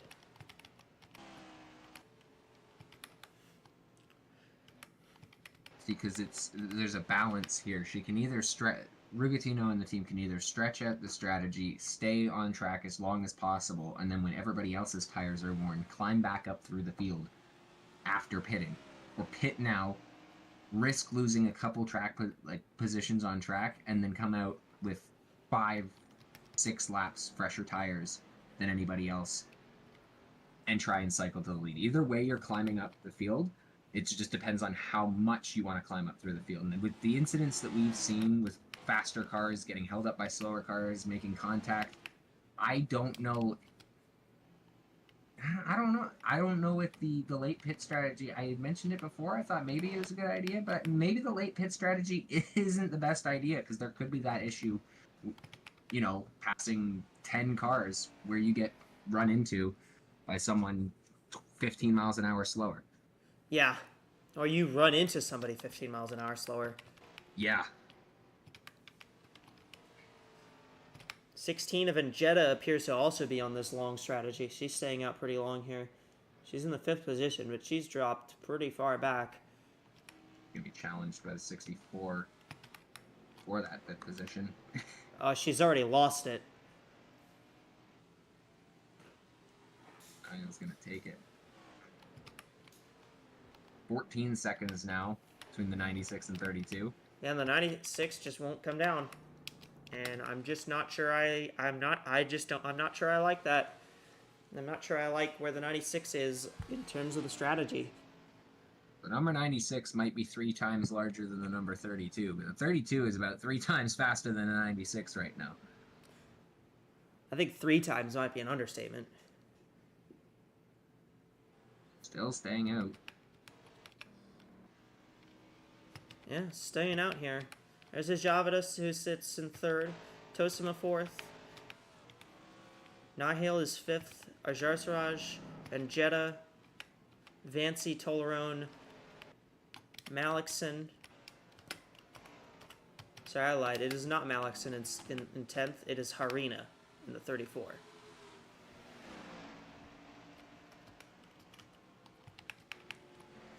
And Yuria in the 82 last car on the lead lap. Not by much. Gap is 7th place. Gap is 7 seconds now between the 32 and the 96. And the gap may be nothing by the time the 32 is done with this lap. We saw a car gain 10 seconds earlier. This could easily be a pass that's made. I don't think it's going to be this lap, just with the position we're currently in on the straightaway, and the 32 sort of being stuck behind the 3. 3 taking up the middle of the racetrack. It's down in the grass to get past. She's not playing around. Barino there. Yeah, I don't think this pass is going to be made this lap, but it certainly will probably be done next time by. 96 is unless in. she goes off into the grass. 96 is in. Same for the 99.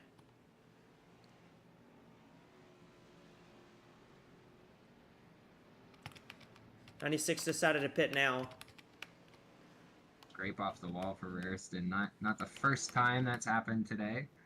But it's in a spot that we've seen drivers have trouble with before. If you're Raristown, you don't want to overdrive it in that spot again, because you could end up getting hooked into the tires. Jeez, she almost ran right into the 82 there. Speaking of corners we've had trouble in, Quebec corner, we've had 2 wrecks there already in a very similar fashion, so Kirsten not making it easy for herself. Tosima's gotten around to Javida.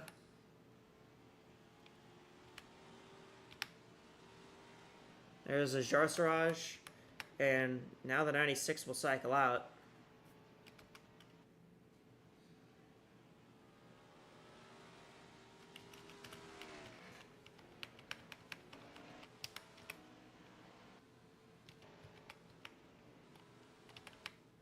'82's been dropped a lap down. So is the 23 now, because after the 23 has just come down pit road. But I think the 23 is trying a little bit different strategy.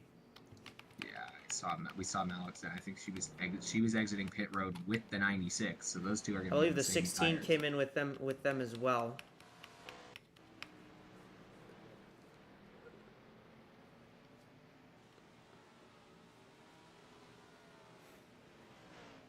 Tosma 9.6 seconds back.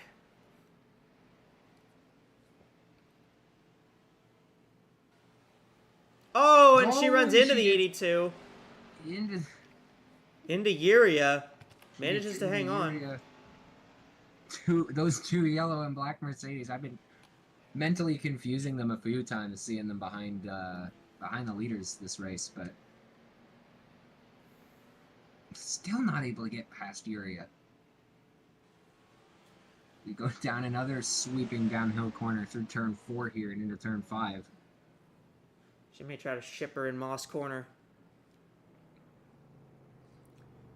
I can't get there. And now she does. And that led Ajave to close in, and that lost Tosima quite a bit of time to Rariston. For Tosima, I mean, I would be glad that that wasn't much worse. Yeah, that could have definitely been a lot worse. I mean, we saw Rariston get backwards in that spot twice today. Yeah. So just getting a little squirrely is, better than we've seen some drivers take turn 2. I mean, if Rariston wins this race, would this be a spin and win? Would you call it that? You think that's this would be a spin and win? Yeah.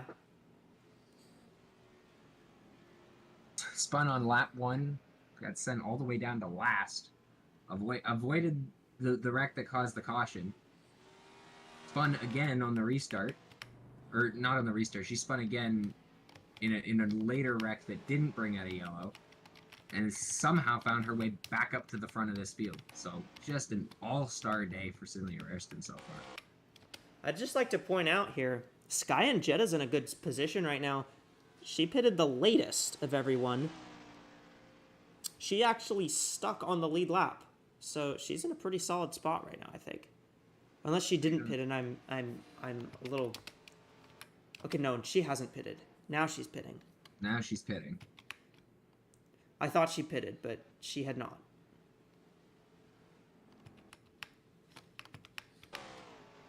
Well, there's Tosima. We saw Rariston go off the track there, so that might help Tosima close a little bit here on this lap. 3 seconds gonna count, so parking's getting by Marino there. Yep. Vancy's coming in pit road. She's trying to run it a bit long. I see Jetta leaving the pit lane now. Parking's going to pull aside for Ajar Siraj here. No real time game for the 93.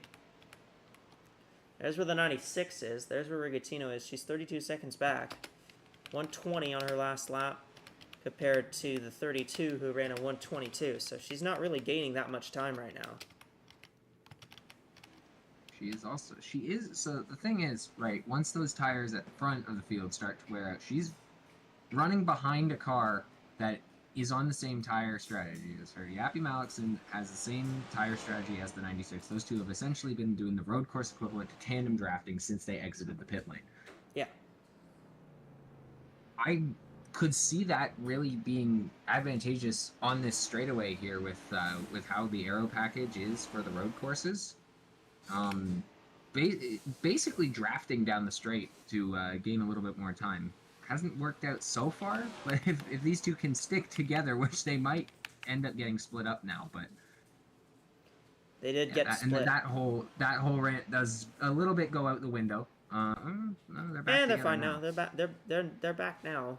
If they can stay together once the rest of the field starts to really slow up, I think that could really help them gain time by drafting off each other on the longer, more draft-heavy parts of this racetrack.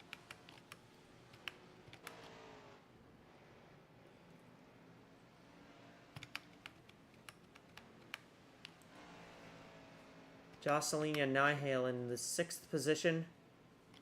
And, I mean, if things continue to play out like they are right now, the 64 is in the position right now to retake the points lead. Alicantes, I believe, is out of the race. Yeah, Alicantes is out of the race.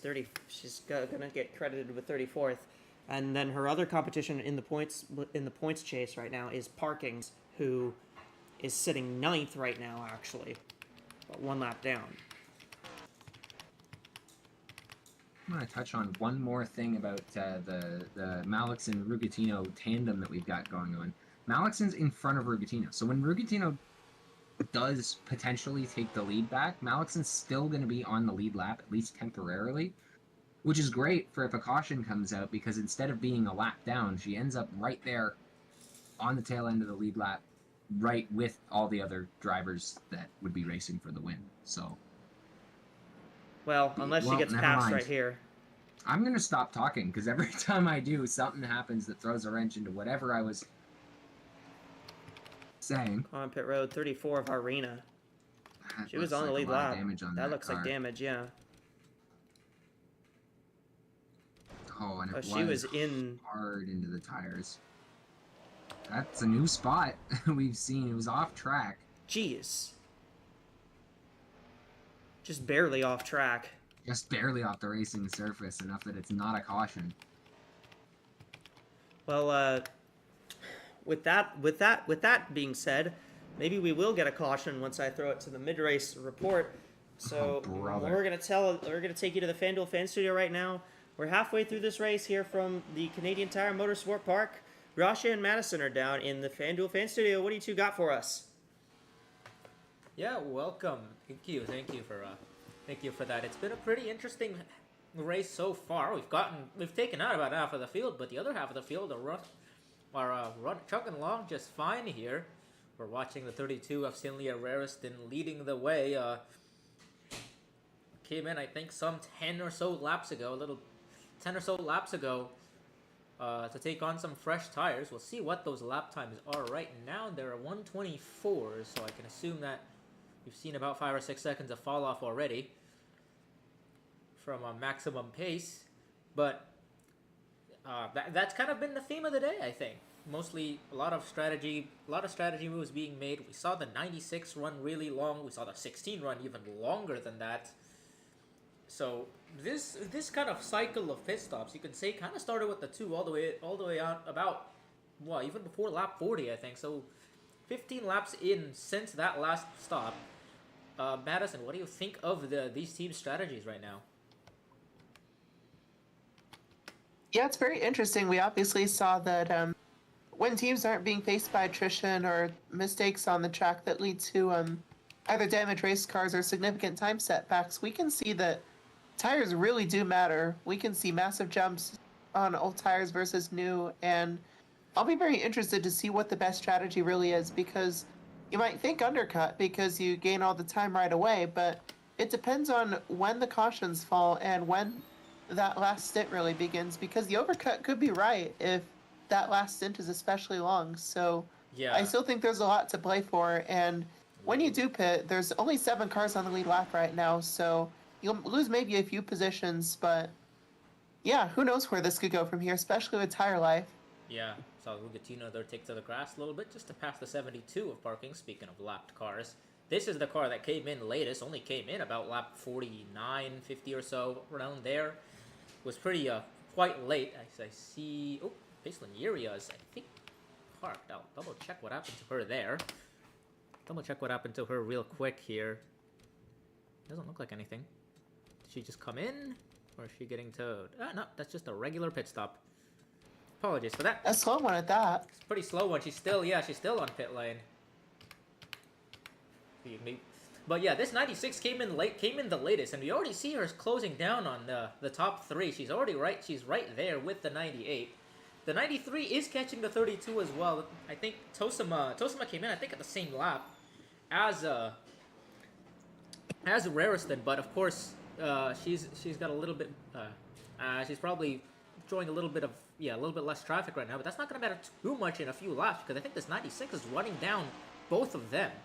And I think we'll see if the 96 is the best chance of running down that 32, but right now her pace is about 2 or 3 seconds faster, and get confirmation that that stop for Uria was about 35 seconds, so maybe some damage repair being undertaken on that team. But yeah, this 96, you talked about how the overcut could work, especially if you're running near the end of the race. I think maybe the 96 might be just preparing for that.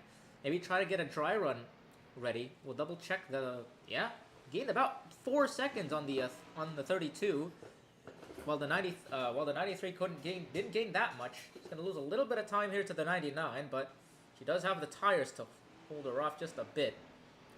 99. Oh, these two actually came in at the same time, but the 99, I think, is a lap or so down. What do you think of Parking's strategy right now? I think the booth was a little bit concerned about her strategy coming in so late. Obviously, coming in about 8 or so laps after the 32 did. How do you think that team's calculation is going to shake up to the end of the race?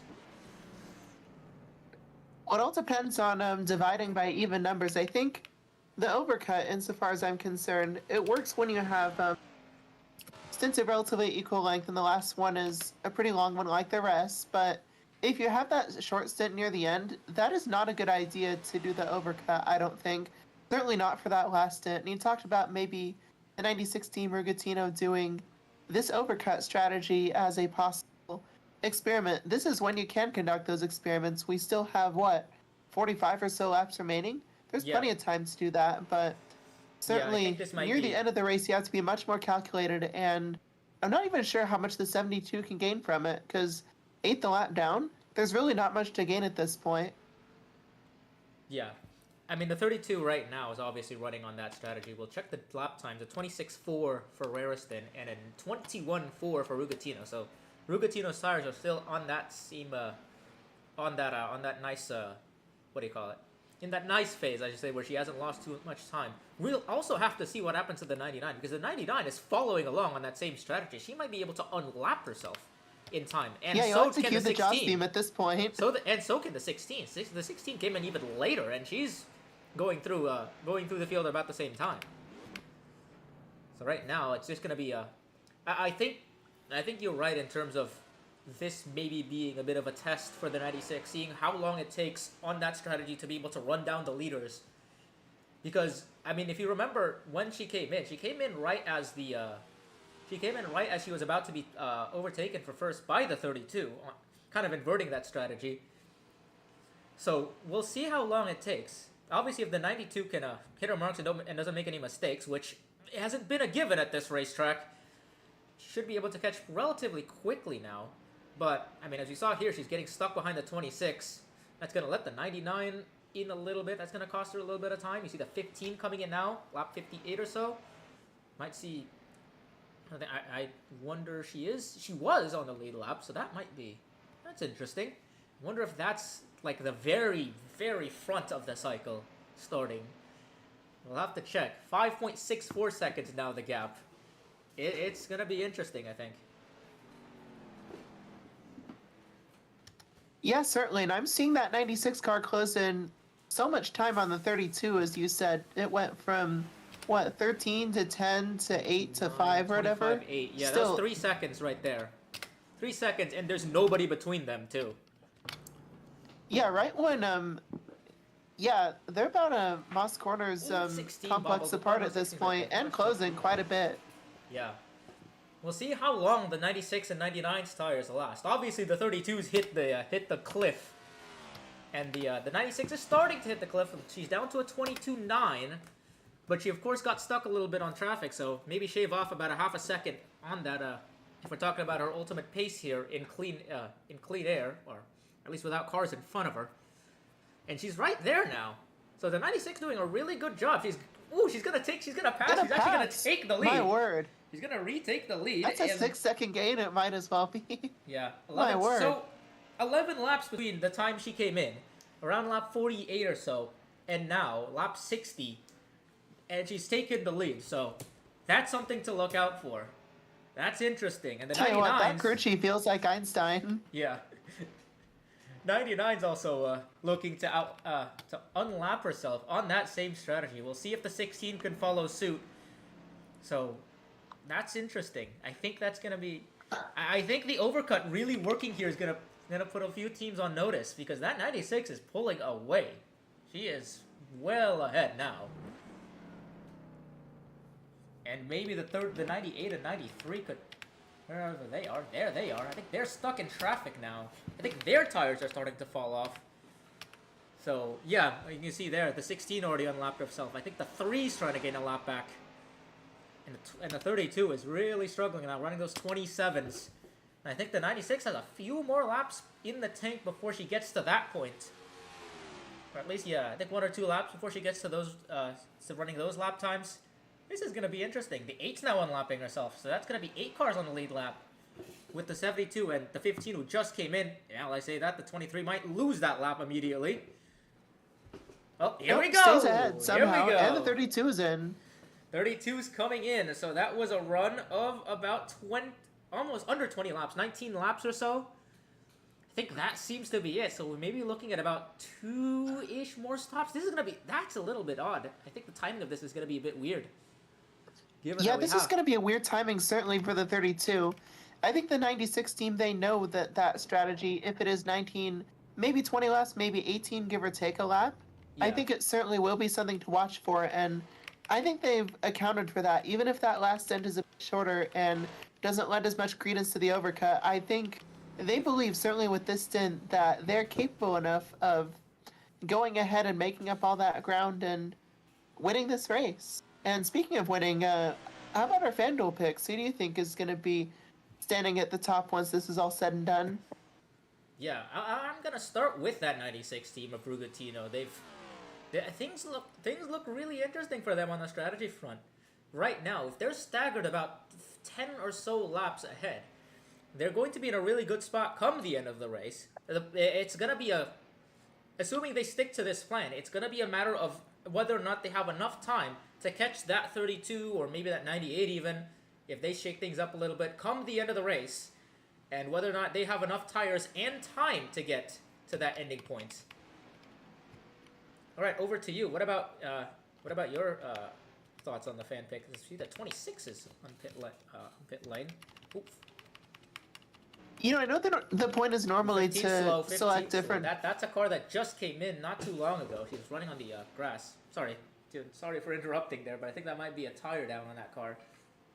Yeah, we'll have to hear about that problem. But as I was saying, I know the point of the FanDuel fan pick is typically to provide more, might I say, diverse picks as far as having maybe different ideas for who's going to win. But we're going to see Sophie Shantase spin off here. That's not my FanDuel pick, by the way. And just gets rear-ended by fast. I don't think that'll be a caution. Nah.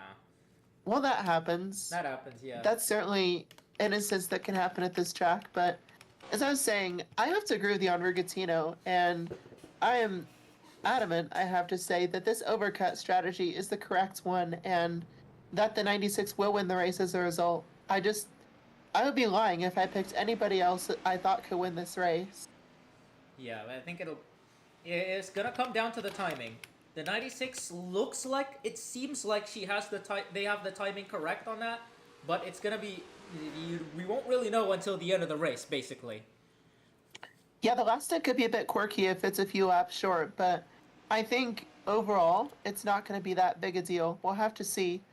And we'll have to see what our friends in the booth think as far as race picks. Yeah. We'll head it over to them, actually, as we've seen number 2 of Ijavida come in. That's another car who came in early, so looks like the pit cycle really is going to be in its full swing as we'll take you back to the booth for Echo and Liam's picks. Go right on, you two.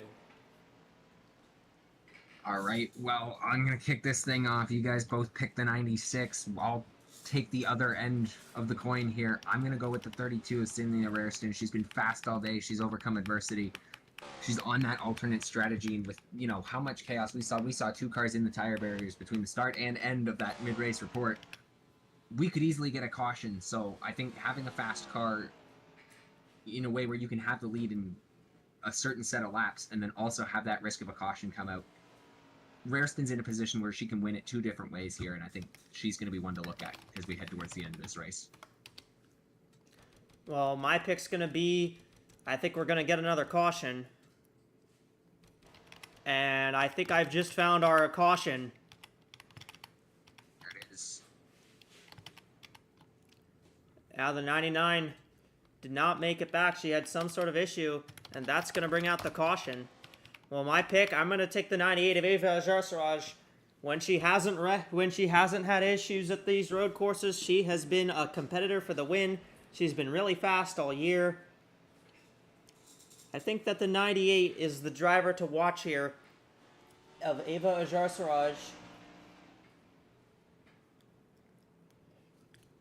She's great at these road courses, and I think she has the. I think she now, especially now that there's a caution, I think she has a great shot.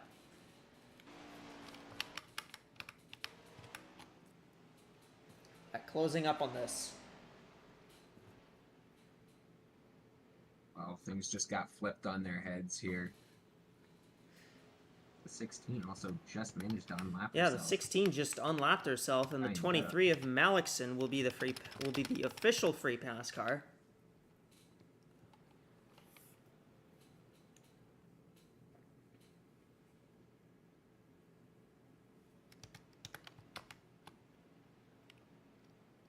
Alright, well, first on pit lane, we have an update on the 15 from Madison. What do you got for us on that car? Actually, with the sudden issue with AWSCO, I can say that it is going to be an update on both of those cars, the 15 and the 99.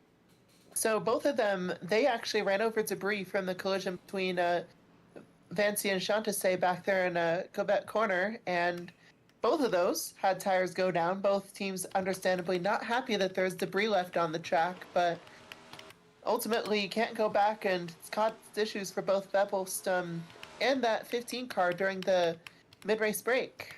Very unfortunate.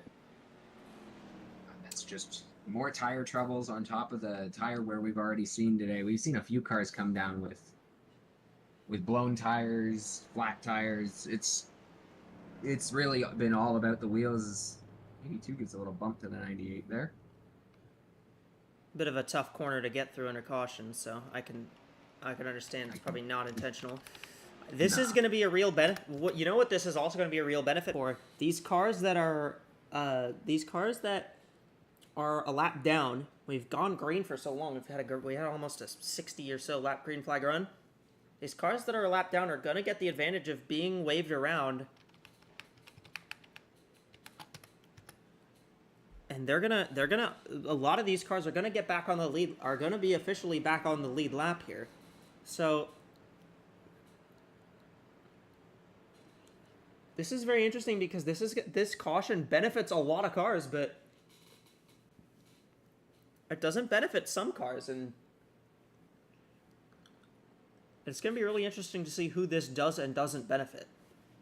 Yeah, and especially with everybody hopefully coming down pit lane getting fresh tires, we're gonna have a bunch of drivers who we didn't see at the front having a chance to tackle the lead of this race and maybe have a shot at winning it. This entire thing just got turned on its head from the 99's stop there on the back straightaway.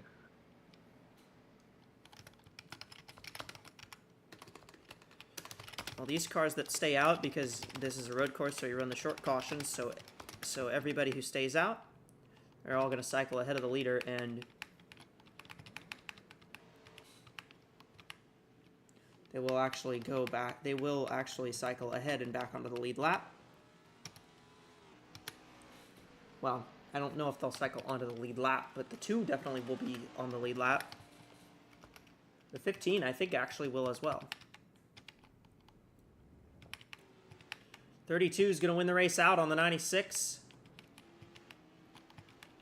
Those are our front 2. They were the ones that, 3 of the 4 of us picked as our ones to watch for this race. So the battle's 10. in no trouble for the 10. I think it was a bad shift coming out of pit lane, and that is not good. That car, I don't think, is going to make it back, so they may be forced to go an extra lap of yellow here. And the caution. Which is great for the cars that waved around and then will be hitting the pits after the wave around. That gives them an extra lap to just pit. Well, these cars stayed out, so they stayed ahead of the leader, so they're not pitting. They're not going to pit at all. Did the 10 mate? Is the 10 still rolling? 23 is waiting for these cars to cycle. 10 is still rolling, but I'm not sure if she's going to make it back to the pit lane before we're supposed to go green.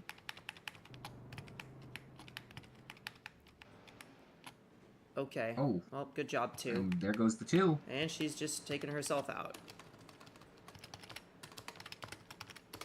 All right.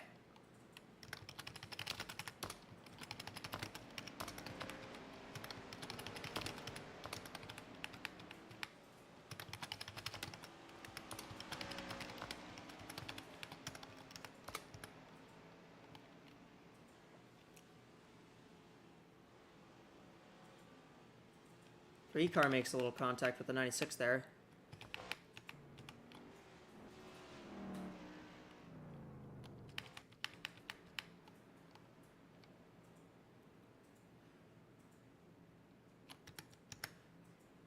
Well, the pace car is going to pull off here.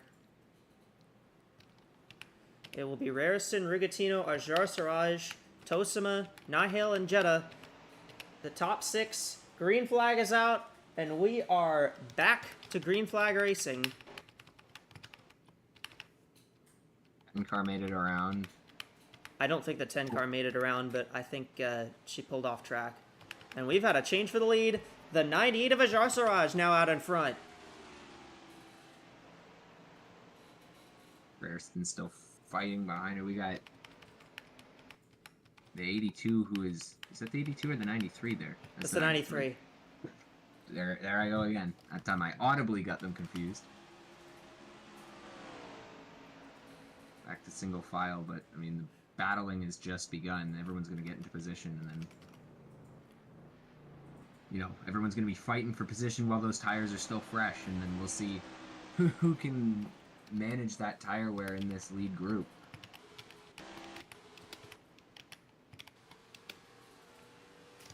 '15 is out of the race. I'm not sure what happened to Tolaron. And the 2 is out of the race as well. That one we kind of expected. Ooh, the 1 and the 72 got really close there.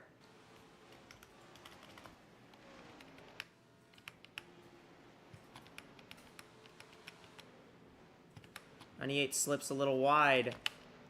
32 slipped wide as well, so the 96 is going to take that second spot away from Rariston. And now that the caution, this has changed up pretty much the whole race. Lap 6-7 here from Mosport. Sky and Jetta's moved her way up to 5th now. We can try and make her way past the 93 at Tosima there. Sky and Jetta's been quick, and now that she's got that back even with everybody up front, she could be a threat to get up maybe to the lead, maybe the podium positions, Yeah. Well, everyone's on an even playing ground now.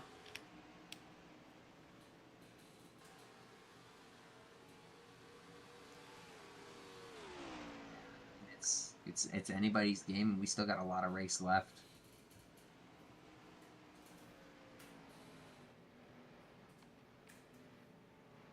Head through the S's.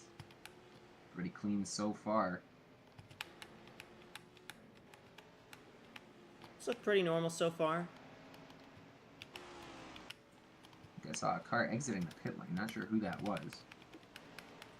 I don't know.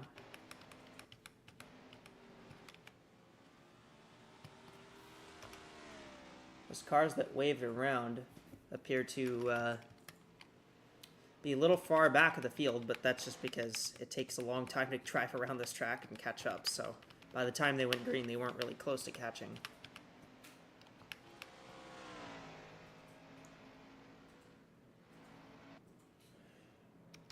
Madison, what happened to the 10? Yeah, it was quite strange for it to happen suddenly under yellow, but a piston cracked and it had been developing some sorts of issues before that issue ultimately happened that took the 10 out of the race. But yeah, piston number 5 is cracked on the number 10's engine, so that will require some extensive repair if they're even going to think about reusing any of those components. Well, an unfortunate end to the day for Adi Stoneman. She'd been a couple laps down already.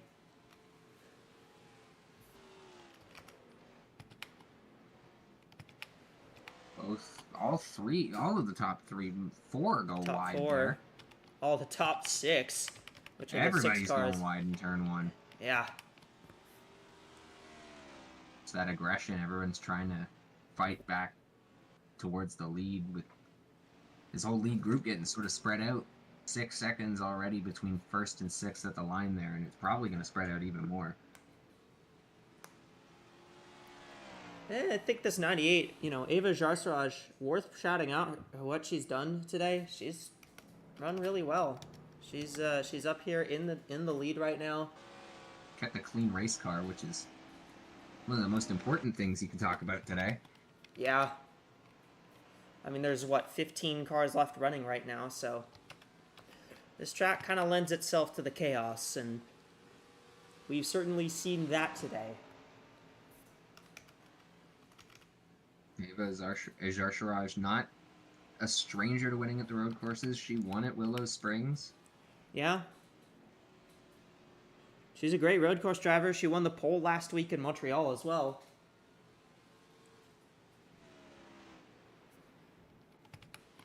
Yeah, I mean, the car behind her in that same race at Willow Springs, Angeli Rugatino, was retired on lap 46 of that contest. So, a bit of a different set of results for those two, at least at one of the road courses, as I'm just sort of looking at some of the previous results here. I guess this is kind of a similar track to Willow Springs in a way. Yeah, a lot of sweeping corners and fast straightaways. And also very chaotic. Both tracks are pretty chaotic.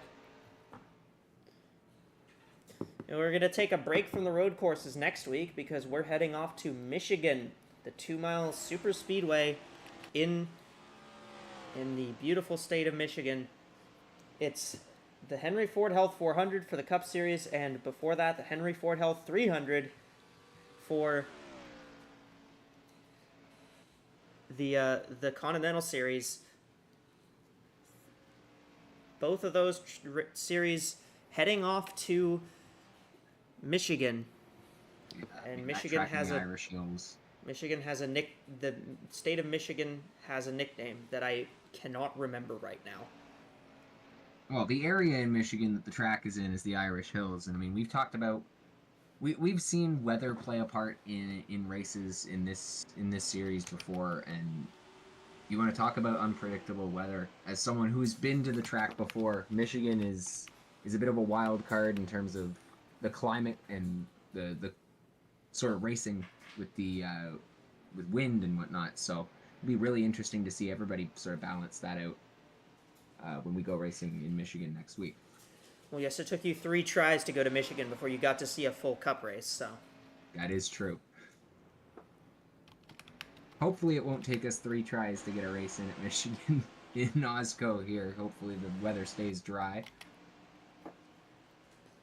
It should be fine. I think the more interesting thing, this is, obviously we are going to Michigan next week just for a little break from the road course schedule. And then we got a couple of places, Mexico City and then Sonoma. That's going to be fun. Those are both going to be some very fun road courses. 2 very different road courses, too. Sonoma's sort of similar to Mosport in a way with all the elevation changes up and down the hills. And Mexico City, I mean, high elevation being like sea level wise, but it's a very flat racetrack, so really different profiles in terms of how those tracks races. Second place changes hands. Tosima now up into second.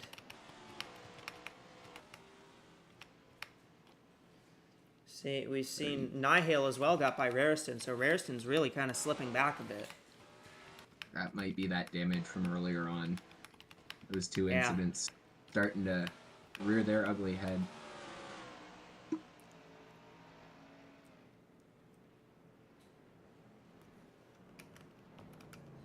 Our NordVPN fastest lap right now, the 96, Angeli Rugatino has a 1:16.974. That's a pretty fast lap around this place, I think. Pretty quick. She's showing it. She's in second, but just not able to chase down AWSCO for that lead. We got a lot of cars. Well, she's lost second now as well. She has lost second. That was that bad turn one. And turn one is really one of those corners where you gotta hit it right, or else it's gonna cost you. Tosima now up into second. AWSCO leading the way, though.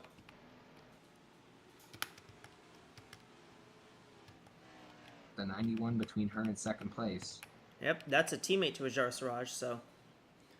The top 3 cars are all cars that have won races this season. Sky and Jetta in 4th. The only one of these top 6 that is yet to win a race.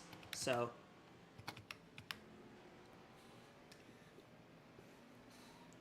if we're going to get a new winner, it's going to take a fair bit of luck, I would say.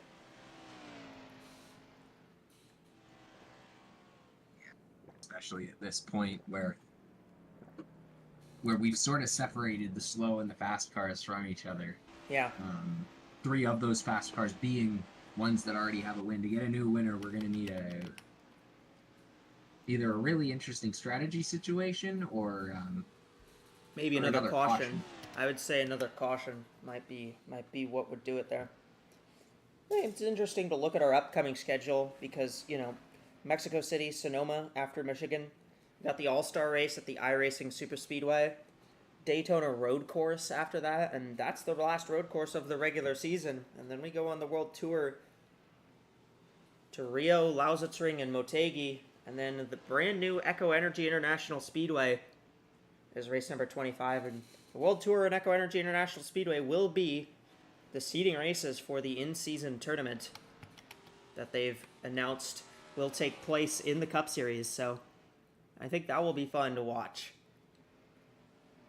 And this, we've talked at all season long about the different track types, the different track locations, different places that everybody has raced. But one thing that every track on this schedule has in common that new racetrack, that Echo Energy Speedway doesn't have, is experience. At least someone in the field knows a little bit about probably every track on the schedule. This is a brand new track. Nobody's raced at it. No one's really seen what's up. So that's going to be a real wild card in terms of not only, you know, seeding the in-season tournament, but also for, you know, letting drivers into the playoffs. Oh, yeah. Ajar Tosima sits second here. She's trying to get by Byrne. Working hard to get through, but she can't seem to get there quite yet. Rugatino knocking on the door of the 93 again. Yeah. I think the 93 may be trying to set something up into turn 1. See if Rugatino follows. Oh, contact. Rugatino's going to take both of them. And another change for second place. Another change for second place as Rugatino's grabbed it back, and this is probably the most heated battle on the track right now, as Ajar is driving away. Osama not willing to give that spot up. She's going to chase down that 96 right away, but that's going to allow both of them to lose. That's going to force both of them to lose time on Ava's Archerage. We've got another pit stop coming up. You know, we've got just under 30 laps left, so maybe one stop left in this race. There's one stop left. I think where I'm going to be curious about, if there's one stop left, when do you make that final stop? Yeah, how do you sacrifice the track position early in the race to allow yourself to have the tires later? Have the tires later, or do you pit later? Or do you pit earlier and then sacrifice the track position, hope the time you gained undercutting the pit stop is enough to take you to the end? So it's going to depend on the crew chiefs, everybody, the pit crews coming in clutch. There's going to be a lot of different strategies that are going to be at play. Yeah, this is going to be a really important pit stop coming up. There's the fight for 7th right here. It's well back in the lead, but that's where Vancy and Malikson are fighting for the 7th position. So I've been told that the nickname for Michigan is the Great Lakes State. So, Well, we're in the Great Lakes province right now, so well, yeah, and Michigan doesn't even border all the Great Lakes. I guess it does have its own. I mean, there is a Lake Michigan, but it doesn't Yeah. border. What's the lake? What's the lake south of Ontario? Is that or what's the lake south of Toronto? Is that Lake Ontario? That is Lake Ontario, I believe. Okay. I don't know why I said the lake south of Ontario because that's like all of them. All of them, yeah. Actually, no. Ontario doesn't border all of the Great Lakes either. Ontario. Well, no, because Lake Michigan's down there. Yeah, it doesn't border Lake Michigan. Lake Michigan only borders. Superior, Huron, Michigan, and Erie. Oh yeah, I forgot about the upper part of Michigan. I mean, I think everyone in Michigan does so.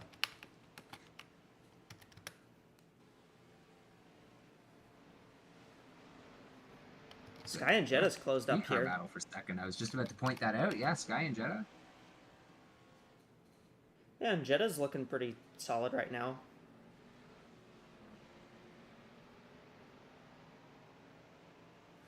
I think as well is going to be interesting is that the Continental Series is going to be heading to Aguascalientes when the Cup Series is at Mexico City, and that's a track that, well, that's going to be a really interesting race because you like tire wear, you're going to see pretty similar levels of tire wear at Aguascalientes, but on an oval track, and that's going to be very fun as well. So Aguascalientes is a race that it's a racetrack. It's so high in elevation. It's in a desert, and it's extremely dusty out there. So the tires are just non-existent pretty much.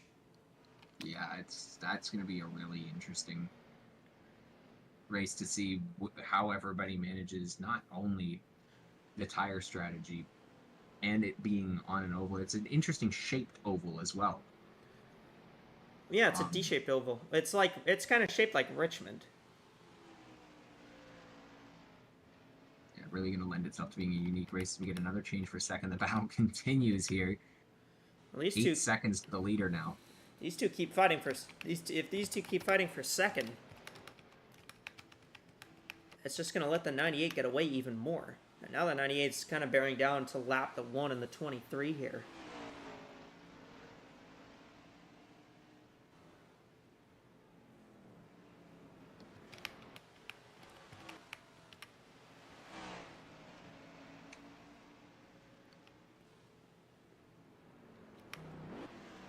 Tosima, Rigatino, and Jetta.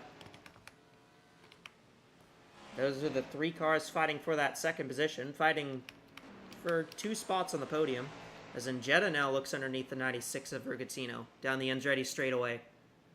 You got to think again about the strategy. I mean, realistically, like we've seen drivers go about 25 laps, so you could pit now. But that ideal Goldilocks zone for when you pit is after about 20 laps from what we've seen throughout this race. Yeah. That gives us about 4 laps until the golden pit cycle opens. So I'm excited to see how many cars actually pit in those, like in 3 laps from now, and how many decide to try and overcut it based on what we've seen through the other pit stops. I believe we're And see talking how many about. cars. I believe we're talking about a Goldilocks pit cycle.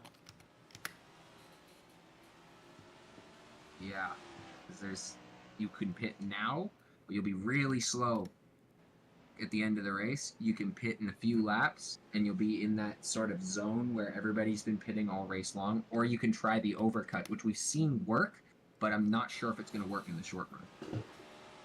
Well, I think it's going to depend on how long the run to the end is for the cars that pit in that median zone.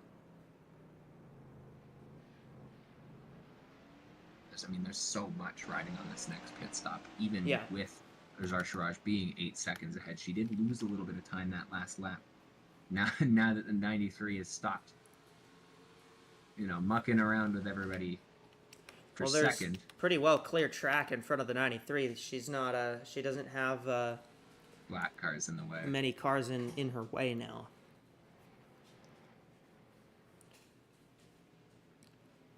And with all these road courses, I guess it was only a matter of time before we saw somebody start to do really well at these road courses. And I mean, we saw Gianni McJasmine at Montreal last week. She's been a driver that's excelled on the road courses this year, but Azar Siraj is even more of an example of that, because Azar Siraj, when she's finished the road courses, has won pretty much. Well, I guess at Bathurst she finished, but she didn't finish well, but she had an engine issue in that race. And at Montreal, she led laps before blowing up. At Road America, I think she went off in the carousel, which a lot of drivers did, so. Yeah, I mean, when there isn't some sort of mechanical issue or accident that's getting in her way, Ava Jarshiraj is a favorite at these road courses. She already has a win at one of them. And she's been really good at the ovals too, so she's a really good all-around racer. Yeah. It was gonna be one to watch as we get later on into this season. I mean, it's more impressive that Azar Siraj has been so good at the ovals, and she had pretty much no oval experience coming into this season. She's had a couple second-place finishes on the ovals. Second at South Boston, a second place in Charlotte a couple weeks ago. So many different oval types. 93 is pitting. Tosima's going to try to undercut here.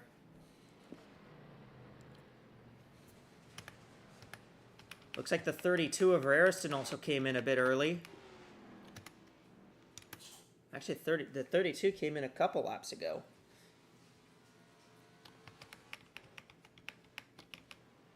So Sky and Jetta now up into the second spot. Rugatino's dropped to third. This is that pit cycle we've been talking about. 23, Happy Malikson in. Yep, 23's in. She's going to fall a lap down, but she'll probably cycle back ahead. And this is 22 to go.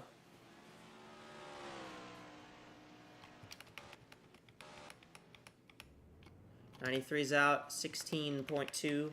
Bit slow on the stop, but not tremendously slow. What's going to matter more is going to be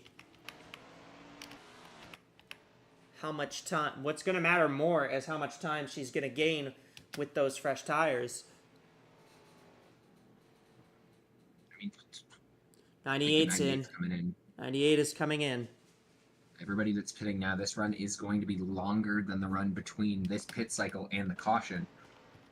I think the 16 is going to come down. No, she's 91 staying goes out. off. Contact at the 16. Okay, well, the 16 did not go into the pits, but she almost got forced into the pits anyways.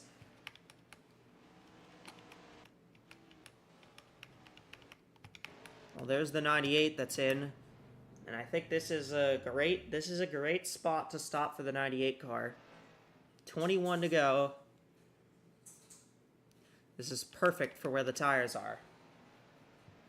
21 to go. Clean race car. Very fast race car. Is the ideal Goldilocks zone pit stop, I think, for the 98. She's just got to make sure to have a good... Team's got to make sure to give her a good stop, which they did. And she's just got to keep it clean the rest of this race. And she's going to be in a great position coming towards the checkered here. And she did get out ahead of the 93. And that's the key. That's the key. That's going to be the key. Got out ahead of the 93. That was the car that was in second, so that is... Yeah. essentially the lead. We'll see as soon as everybody else cycles out. So Sky and Jetta now in the 16 car is going to be the leader, and I mean, for that 16 for Anjetta, this has been an up and down day, but she's managed to make it back up here. You know, Anjetta's in the thick of that playoff race. Comes in, came in, fifth behind the cut line. She was, I have the cut line graphic somewhere. Where is the cut line graphic? There it is. She came in 45 points back at the cut line, but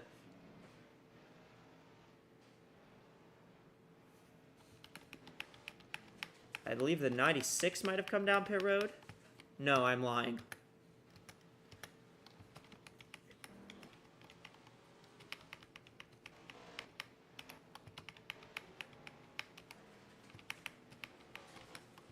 the 98 and the 93.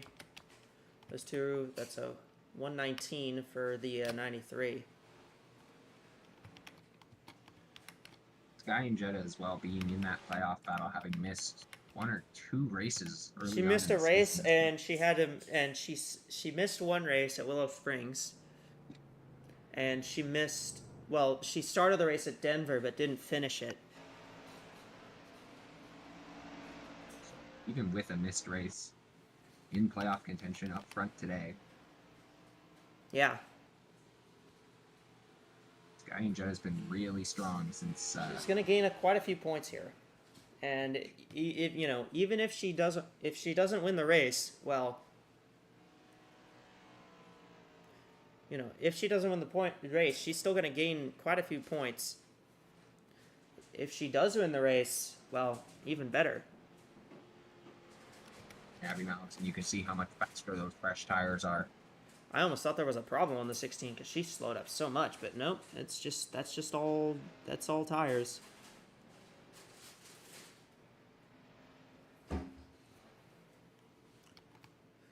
There may be a battle for the lead here soon as the 96 is closed in on the 16.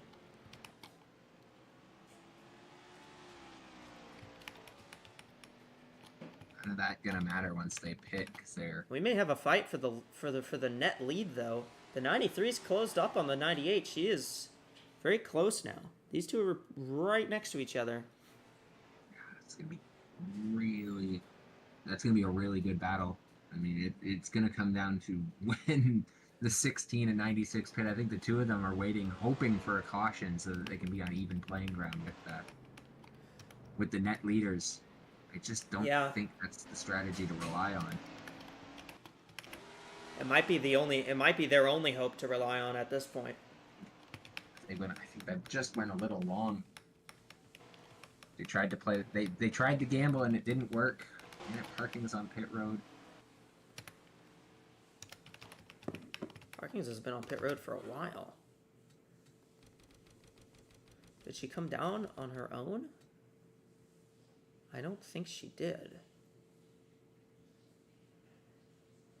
No, she did. Yeah, she did. Thought she might have towed, but look at that. The 98 and the 98 and the 93 have already caught up here. There's the 16 coming to pit road. Look at how much these two caught up. Oh, here comes the 93. 93. It's going to be into turn 1. 98 throws the block. Well, 98's trying to get by the 96. There's just not enough room for them to go 3 wide. Now the battle for the lead is on. Yeah, this is going to be a battle for the lead. The 98 has a lap fresher tires than the 93 does.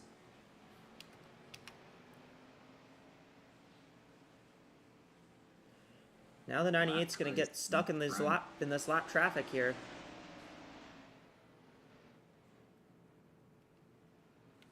How much difference does a lap make on tires here? That's the question. I mean, it hasn't made much so far. These two have been, I mean, Tosima came out about 2 seconds back of the 98, and she's reeled her in and has caught right up. So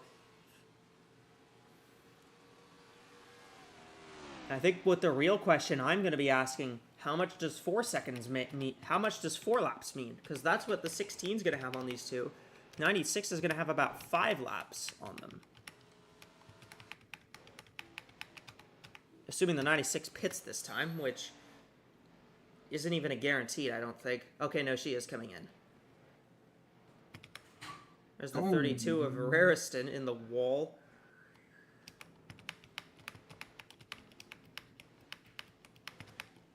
And we've had a change for the lead. 93 got out in front. Tosima to the race lead here. Late in the going. These are two cars that have been really good all day. Tosima, we saw in the lead early, has been sort of everywhere in the top 10. Ava Zarsharaj as well, but she's really shown speed late. These are two great drivers, great cars that are really deserving of this win. If they can hang on to this lead and not have to worry about the cars that pitted later, either one of them would be absolutely deserve to go to victory lane today. Remember, Tosima started on the pole.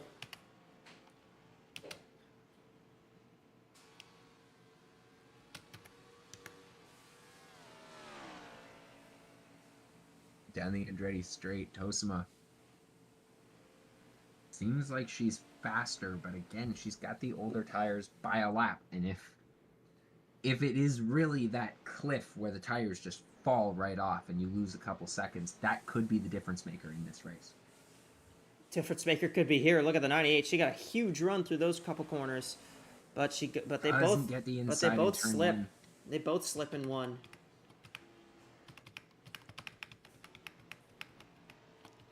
Where's the 96 cycle out? Oh wow, she cycled out well behind the 16.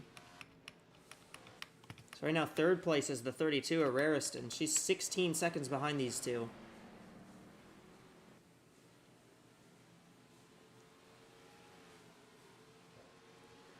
This is going to be a good battle for the win here, though. Tosima and Ajar Siraj about the same on pace. Into Moss corner, Azar Sharaj. Wide out of 5B as well. Bit wide. Yeah, she's going to lose a bit of ground now to the 93.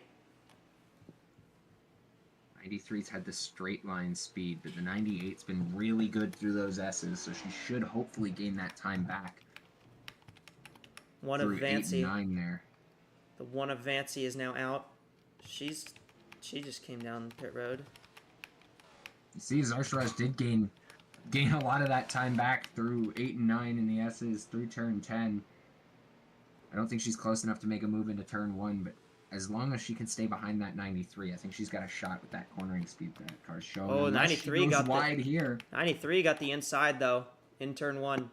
That's crucial. That's crucial, yeah. I don't think this is over though. Not even close. I think the 98 may have a little bit better tires than the 93 at the end of this run. And the end of this run is also going to be at the end of the race.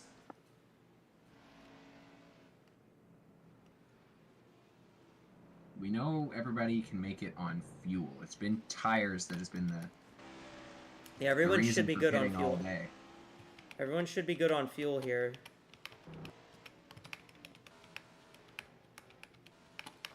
$16 ran about 2 seconds faster than these two on the last lap. But that is just not going to be enough, I don't think. Oh, she's got to gain time. She might faster. catch up to them, but I don't think she will. I don't think she would have enough to pass them unless these cars fall off significantly more and the 16 doesn't. 98 gets the inside this time, though. On the inside. Look at how much time she got back. She's right back up there. These two are right on each other. I think these two are going to be the class. These two are going to be the two to watch. But if I'm watching anybody with a particular eye, I think it would be that 16 to see how Angetta gets through the field, and especially late in the run when the tires fall off on these cars. The 16 is going to have a few extra laps before her tires start falling off, so... Yeah, if she can gain time while they're all sort of on an even ground. Again, Azar in this second half, this sort of middle section of the racetrack, she just hasn't had the same cornering ability and speed as the 93, but we'll see again, hopefully. I mean, the past few laps, once we get into the S's, that 98 is locked in. Yeah, the 98 seems to be better in the S's, but the 93 is definitely way better in Moss Corner.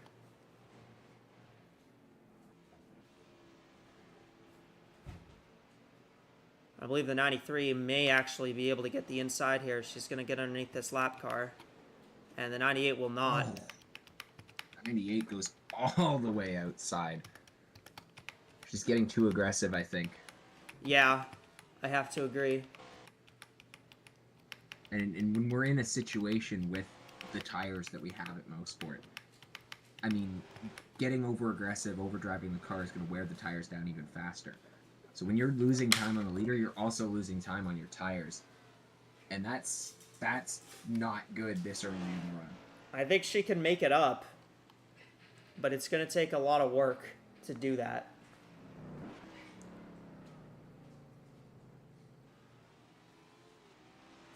Much better through Moss that time. Gonna probably have the draft of the 3 car down the Andretti straight. 16's just not really gaining that much time. I mean, she's been gaining, but not very much.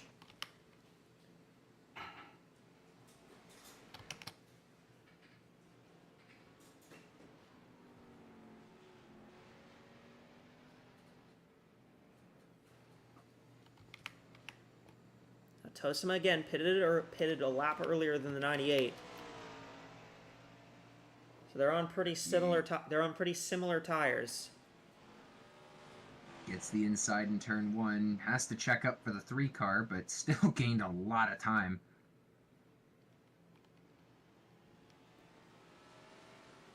Tosima still your leader. It was 2.5 seconds at the line, probably about 2 seconds, maybe second and a half now.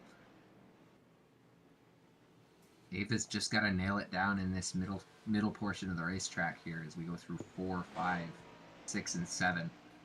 That's where she struggled. Yeah. 8, 9, 10 have been great. Everybody's sort of figured out turns 1 and 2. It's everything after Quebec Corner and before the S's that has really been the decider so far. That's where the 98's lost the most time, but she's starting to close right back in. Look at this. She's closing pretty quickly on Tosima. She's closing quickly on Tosima, and she's heading into her strongest part of the track. She should be in a great position heading into 1 if she doesn't overdrive it here.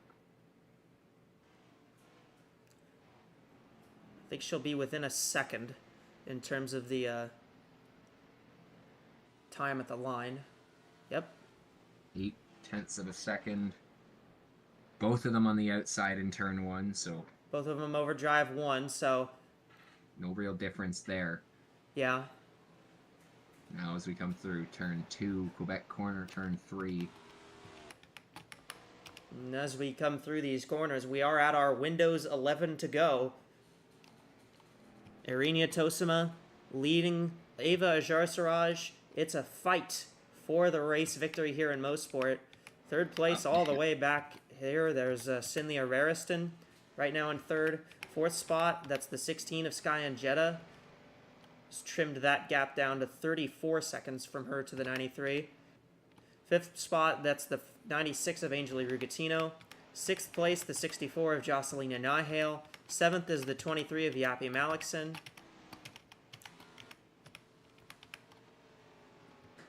And then Alicia Byrne, Valicia Vancy, Carly Byrne make up the rest of the top 10. Those 3 cars are a lap down at the moment. How about the double Byrne top 10 right now? Yeah, great run. I mean, great run for both the sisters in this race. Yeah. Showing strong. I mean, both of them have sort of had some adversity to overcome, a lot of damage on both of those race cars, but they've managed to crawl it back to a top 10. Both cars in the lead again go on the outside of turn 1. Irina Tosima looking for her second win of the season. She won earlier in the year at Phoenix. Not really sure Phoenix is... I guess Phoenix is kind of like a road course. Phoenix is just a weird racetrack all around. Yeah, that's fair. Ajarsaraj looking for her second win. This would be, she would double up on Willow Springs if she were able to take this one home. Cynthia Rariston looking for her third win of the year. Obviously, she won back-to-back at the short tracks in Bristol and South Boston. And then Sky and Jetta would be looking for her first win of the year.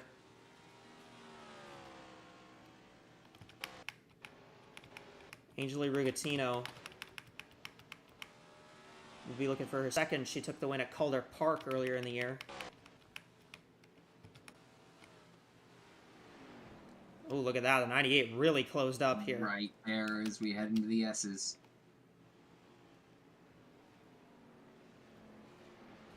turn 9, and then into turn 10. White's corner. Right on the back bumper. It's going to be... Maybe gets an attack into turn 1. We'll see if she can dive it in. She goes for it. She goes for it. 90. And she's got it. Goes wide. New leader, Ava Zarsharaj. Back to the front is the 98. Less than 10 laps to go. It's not over, though. No, It's anything not but even over. Close. We're going to have a great battle all the way to the checkers here. These two are just... I think they're so even on speed that,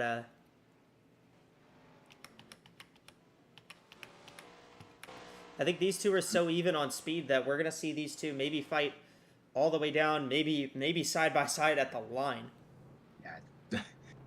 Don't touch that dial. This thing is going to be down to the wire. How do you dial a YouTube stream? TV terminology. It would have felt weird to say don't touch that computer mouse. I mean, it'd be more realistic. I guess you don't really dial TVs anymore either. Yeah. It's one of those old things, like filming something. You don't film anything anymore because it's all digital, but... Don't touch the remote, I guess? Don't press that button. Whoa, Janet Parkins might shake this thing up.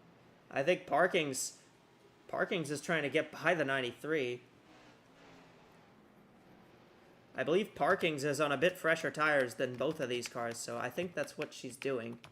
Parkins spent a long time on pit road. She did get those tires changed. Interesting to note, these cars are now running in the 123s. Sky and Jetto is in the 121s. See where the 16 is this lap. 122.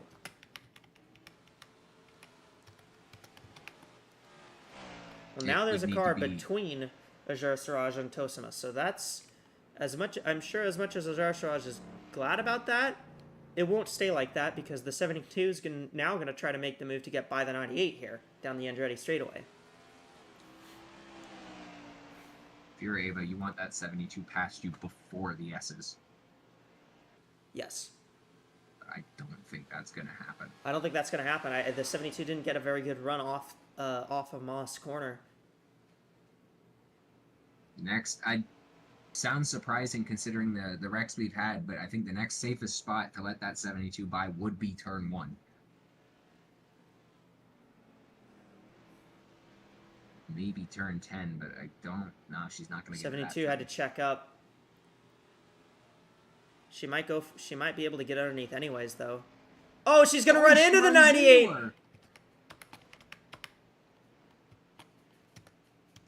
That is not the way to go. Here comes the 93 back into the picture.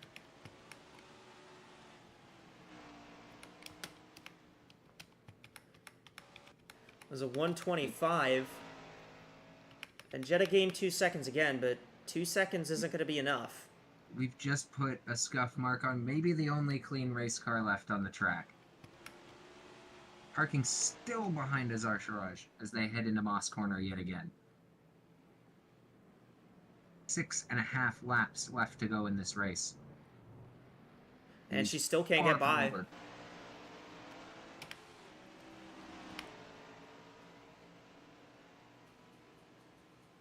Well, that little bit of damage affect the 98. See, now I think the gap to the 93 is too small to just pull over for the 72 and let her by, because you're risking giving even more room to the 93 to get past you. You have to defend the lead, but you also have to, not try and get wrecked by the faster car. Again, they're in the exact same spot they were in last time through turn 10. Now the 72 will finally clear by. Gets by clean. 93 93 goes on could the not outside. get to the inside. That was a golden opportunity, and she just couldn't get there. 16, and Jetta is starting to close up on the 32, so she may get up there for a podium. But I think that may be the best she can do unless something happens with these two. I mean, with what we just saw with the 72 car, it's not out of the question. You know, we saw an incident happen earlier on in this race, up at the front of the field, and that driver only lost 7 seconds. Yeah. So even if the leaders do get into each other, there is a chance that they hang on to the lead and they just keep fighting. There's the fight for now. third. And Past Jetta's the going to 32 get for by. third. And Jetta's going to get by. Kai and Jetta to third. Now she's just got to try and get as close to the leaders as possible and hope they both make drastic mistakes. And that podium fight may continue because the 96 has started to close up on the 16 as well, so... Angelina Rugatino not out of this either.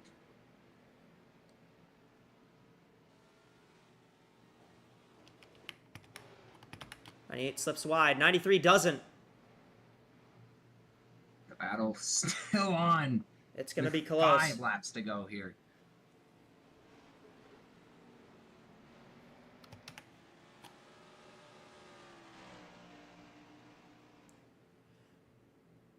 If these two take each other out into the in turn 1, that is going to be a finish that people are going to remember for a long time.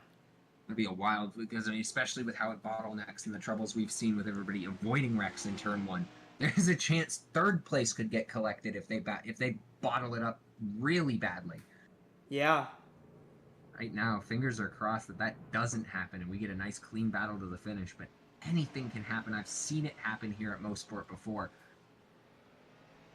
Anything can change, even on the last lap of the race. We're at 5 laps to go. Coming to 4 to go this next time by. Tosima just... I think Ajara Siraj is just a little bit better.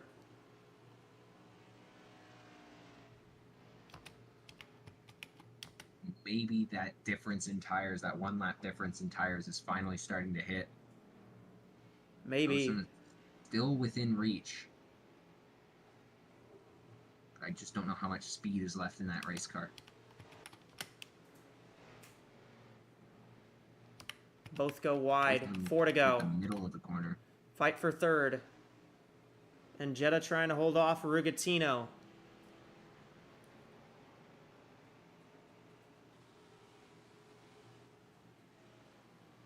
They both gained about 3 seconds on the leaders. Rugatino to the inside of turn 1. That's going to be for third place. That's now the podium spot. The 96 of Rugatino has it. 93's been keeping up with the 98's lap times for a decent bit. But some of those keep-ups have been because the 98's made some mistakes.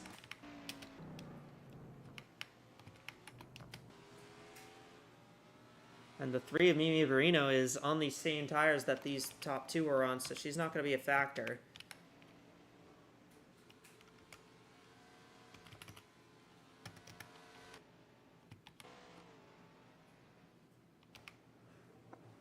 Ajara Siraj out front as we're coming to 3 to go.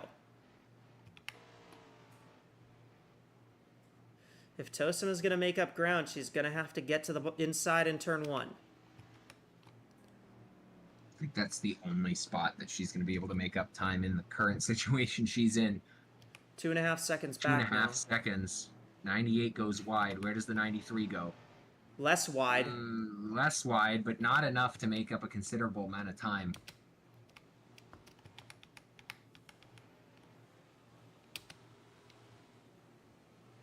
These cars are in the one. Those cars are in the one.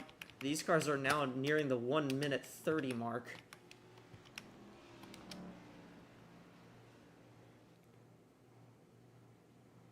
The 93 is just starting to slip back, and I think she might. I think she may have. I think her tires may just not be agreeing with her anymore. There's that 1 lap difference. She had it out front for a little bit, even with that contact Ava had with Janet Parkins. Just not enough, I don't think. Again, I might be speaking too early. We've got... There's still 2 to go. Still 2 laps left in this race. But this is Azar Shiraj's race to lose. through the S's. 96 pretty well clear of the 16 now.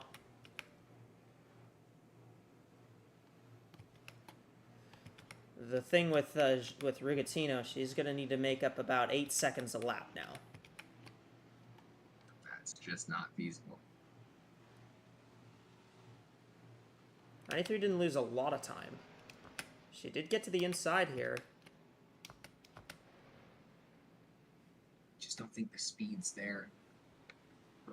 She definitely gained some time, but I don't think she's got the speed. You can see how slow those cars are coming downhill through turn 2.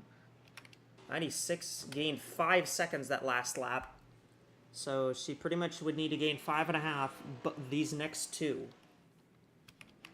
If she wanted to have a chance at this. That's with 2 lap cars in the way. No, oh yeah, there is 2 lap cars in the way. I thought there was only 1, but nope, there is 2. Actually, I think the 1 is a little faster. I think the 1 is on fresh tires. That's right, she is.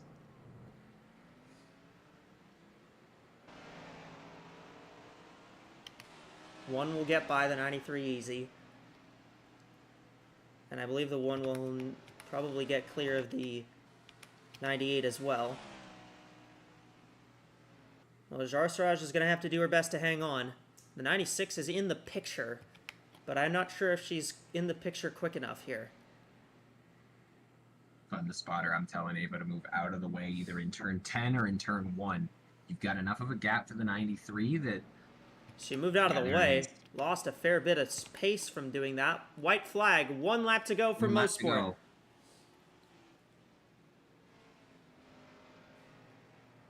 98 actually got to the inside. The 93 did not. 96 going to clear the lap car of the 3 here. Not sure how much 6.4 time difference there is. The 96, I don't think is the threat for the lead, but she could definitely be a threat for second. She was 6 seconds faster last time. This could be close.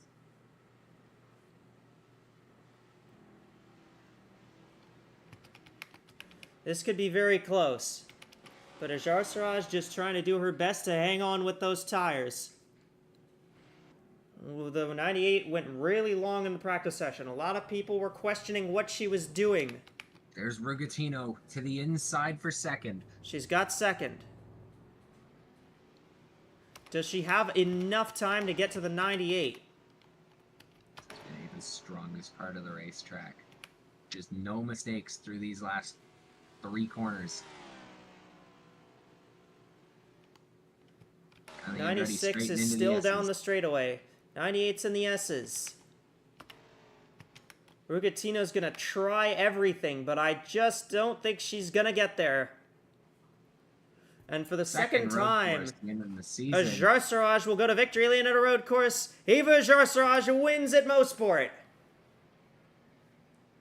1 more lap. And I think Rugatino would have had it. I have to agree with you there. How about Felicia Vancy managing to drive her way back into the lead lap, finish 8th in this one?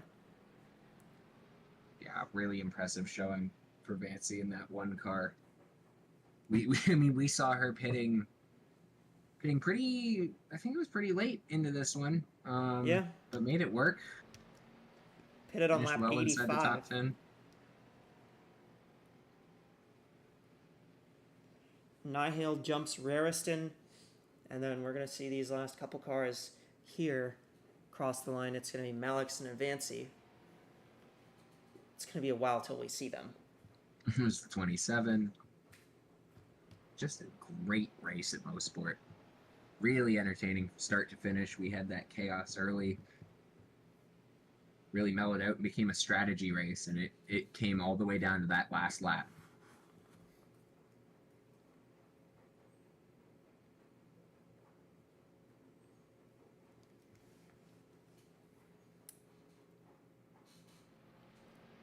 The 1's going to jump the 23, actually. So Vancy's going to finish 7th.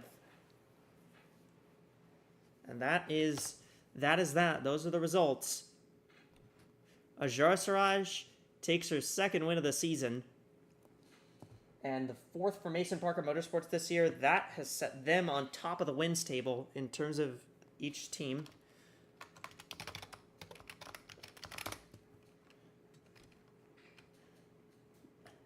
That sets them on top of the wins. That sets them on top of the team wins table. What did you think of that one, Liam?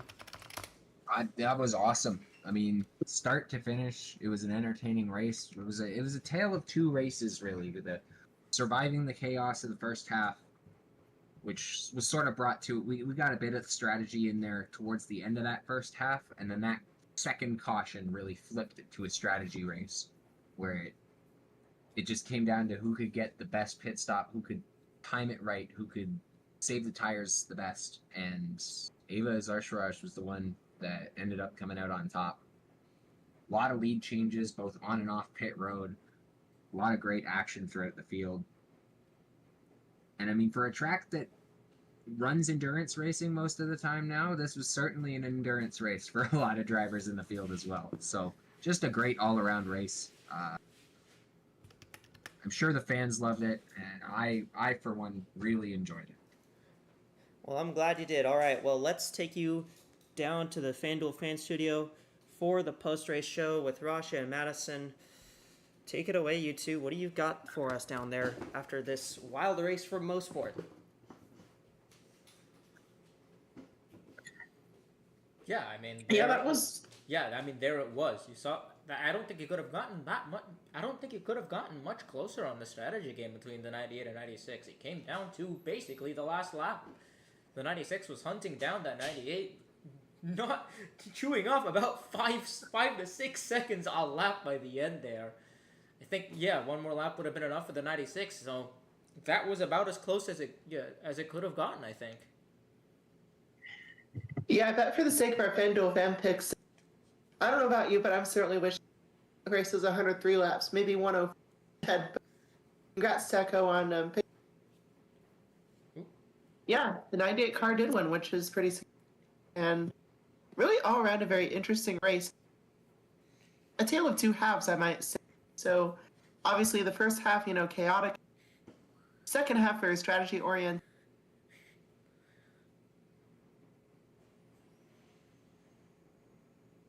Oh. I think I might have lost Madison for a second there. Hello.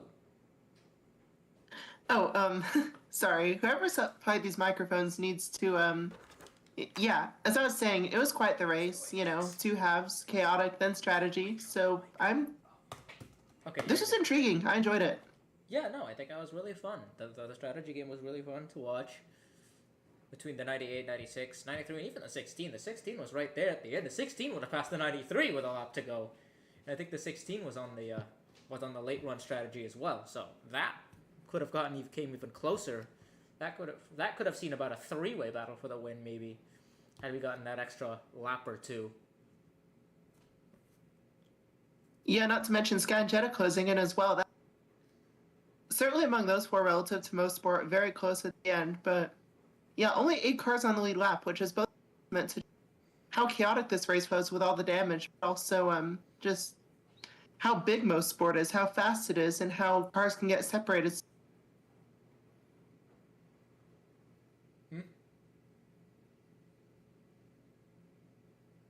But yeah, point being, it was just certainly a race of attrition. Yeah, that first half was definitely took out quite a lot of cars, and even then you had cars being taken out by mechanical problems in the end.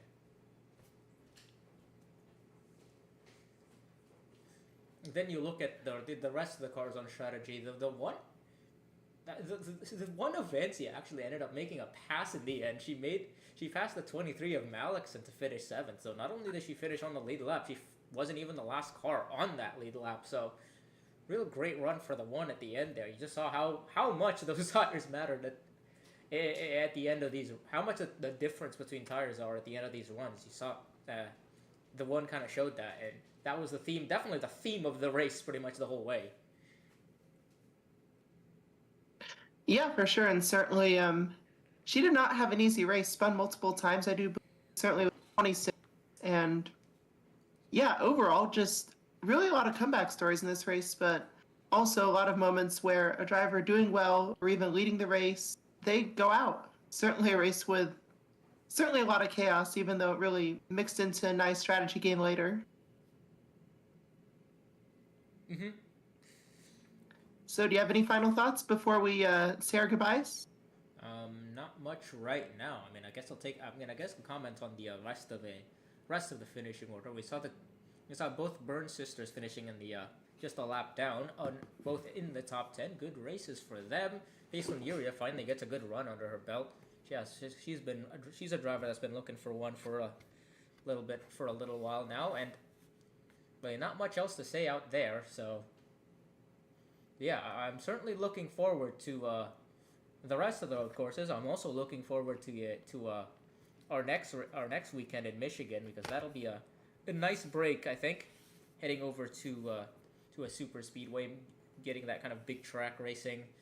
It'll be a fun what do you call it? Intermission, I should say, between the road courses here in the Cup Series and the short tracks in the Continental Series. Yeah, we'll have to watch Ford and Chevy at Michigan, since on the NASCAR side and certainly on the AWSCO side, the pride of being on top of Michigan, massive for sure. Yeah, no, definitely. Those two manufacturers are going to be looking out to do their best in that event. It's very much a race for bragging rights for those guys. So it'll be really fun. I mean, what do you think of the just a final thought? What would you think about? Sorry, what would you expect from the racing over at Michigan next week? Just a little preview of what we're gonna be looking at next time around. I really think as far as Michigan goes, we're gonna probably the highest speeds you'll see any. Like, they can reach over 200 miles an hour, and turn 3 for that matter, and that could yield chaos. But the question is, how much chance will there be for chaos, and could there be strategy? I really don't know what to expect from Michigan other than very fast racing. Yeah, that's gonna be the main takeaway from the races at Michigan, I think. At least there's a lot to expect, but the thing that everyone's going to expect is fast speeds heading into turn 1. So that's gonna be fun.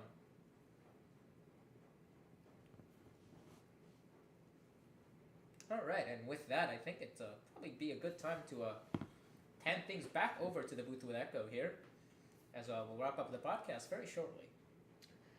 Yeah, and this was a very fun race. It was a lot of tire strategy, as we expected, and it came down to the very end to see who would have the right strategy. Just not enough time for Angeli Rigatino to make that strategy work, but she tried her very best. All right, well, next week we'll be at Michigan, the 2-mile super speedway, for a little bit different style racing than we're going to see most of the rest of this swing. So I hope to see you there at Michigan. On behalf of Madison, Rasha, Liam, and Eddie, I am Echo. Thank you so much for joining me here tonight from Mosport.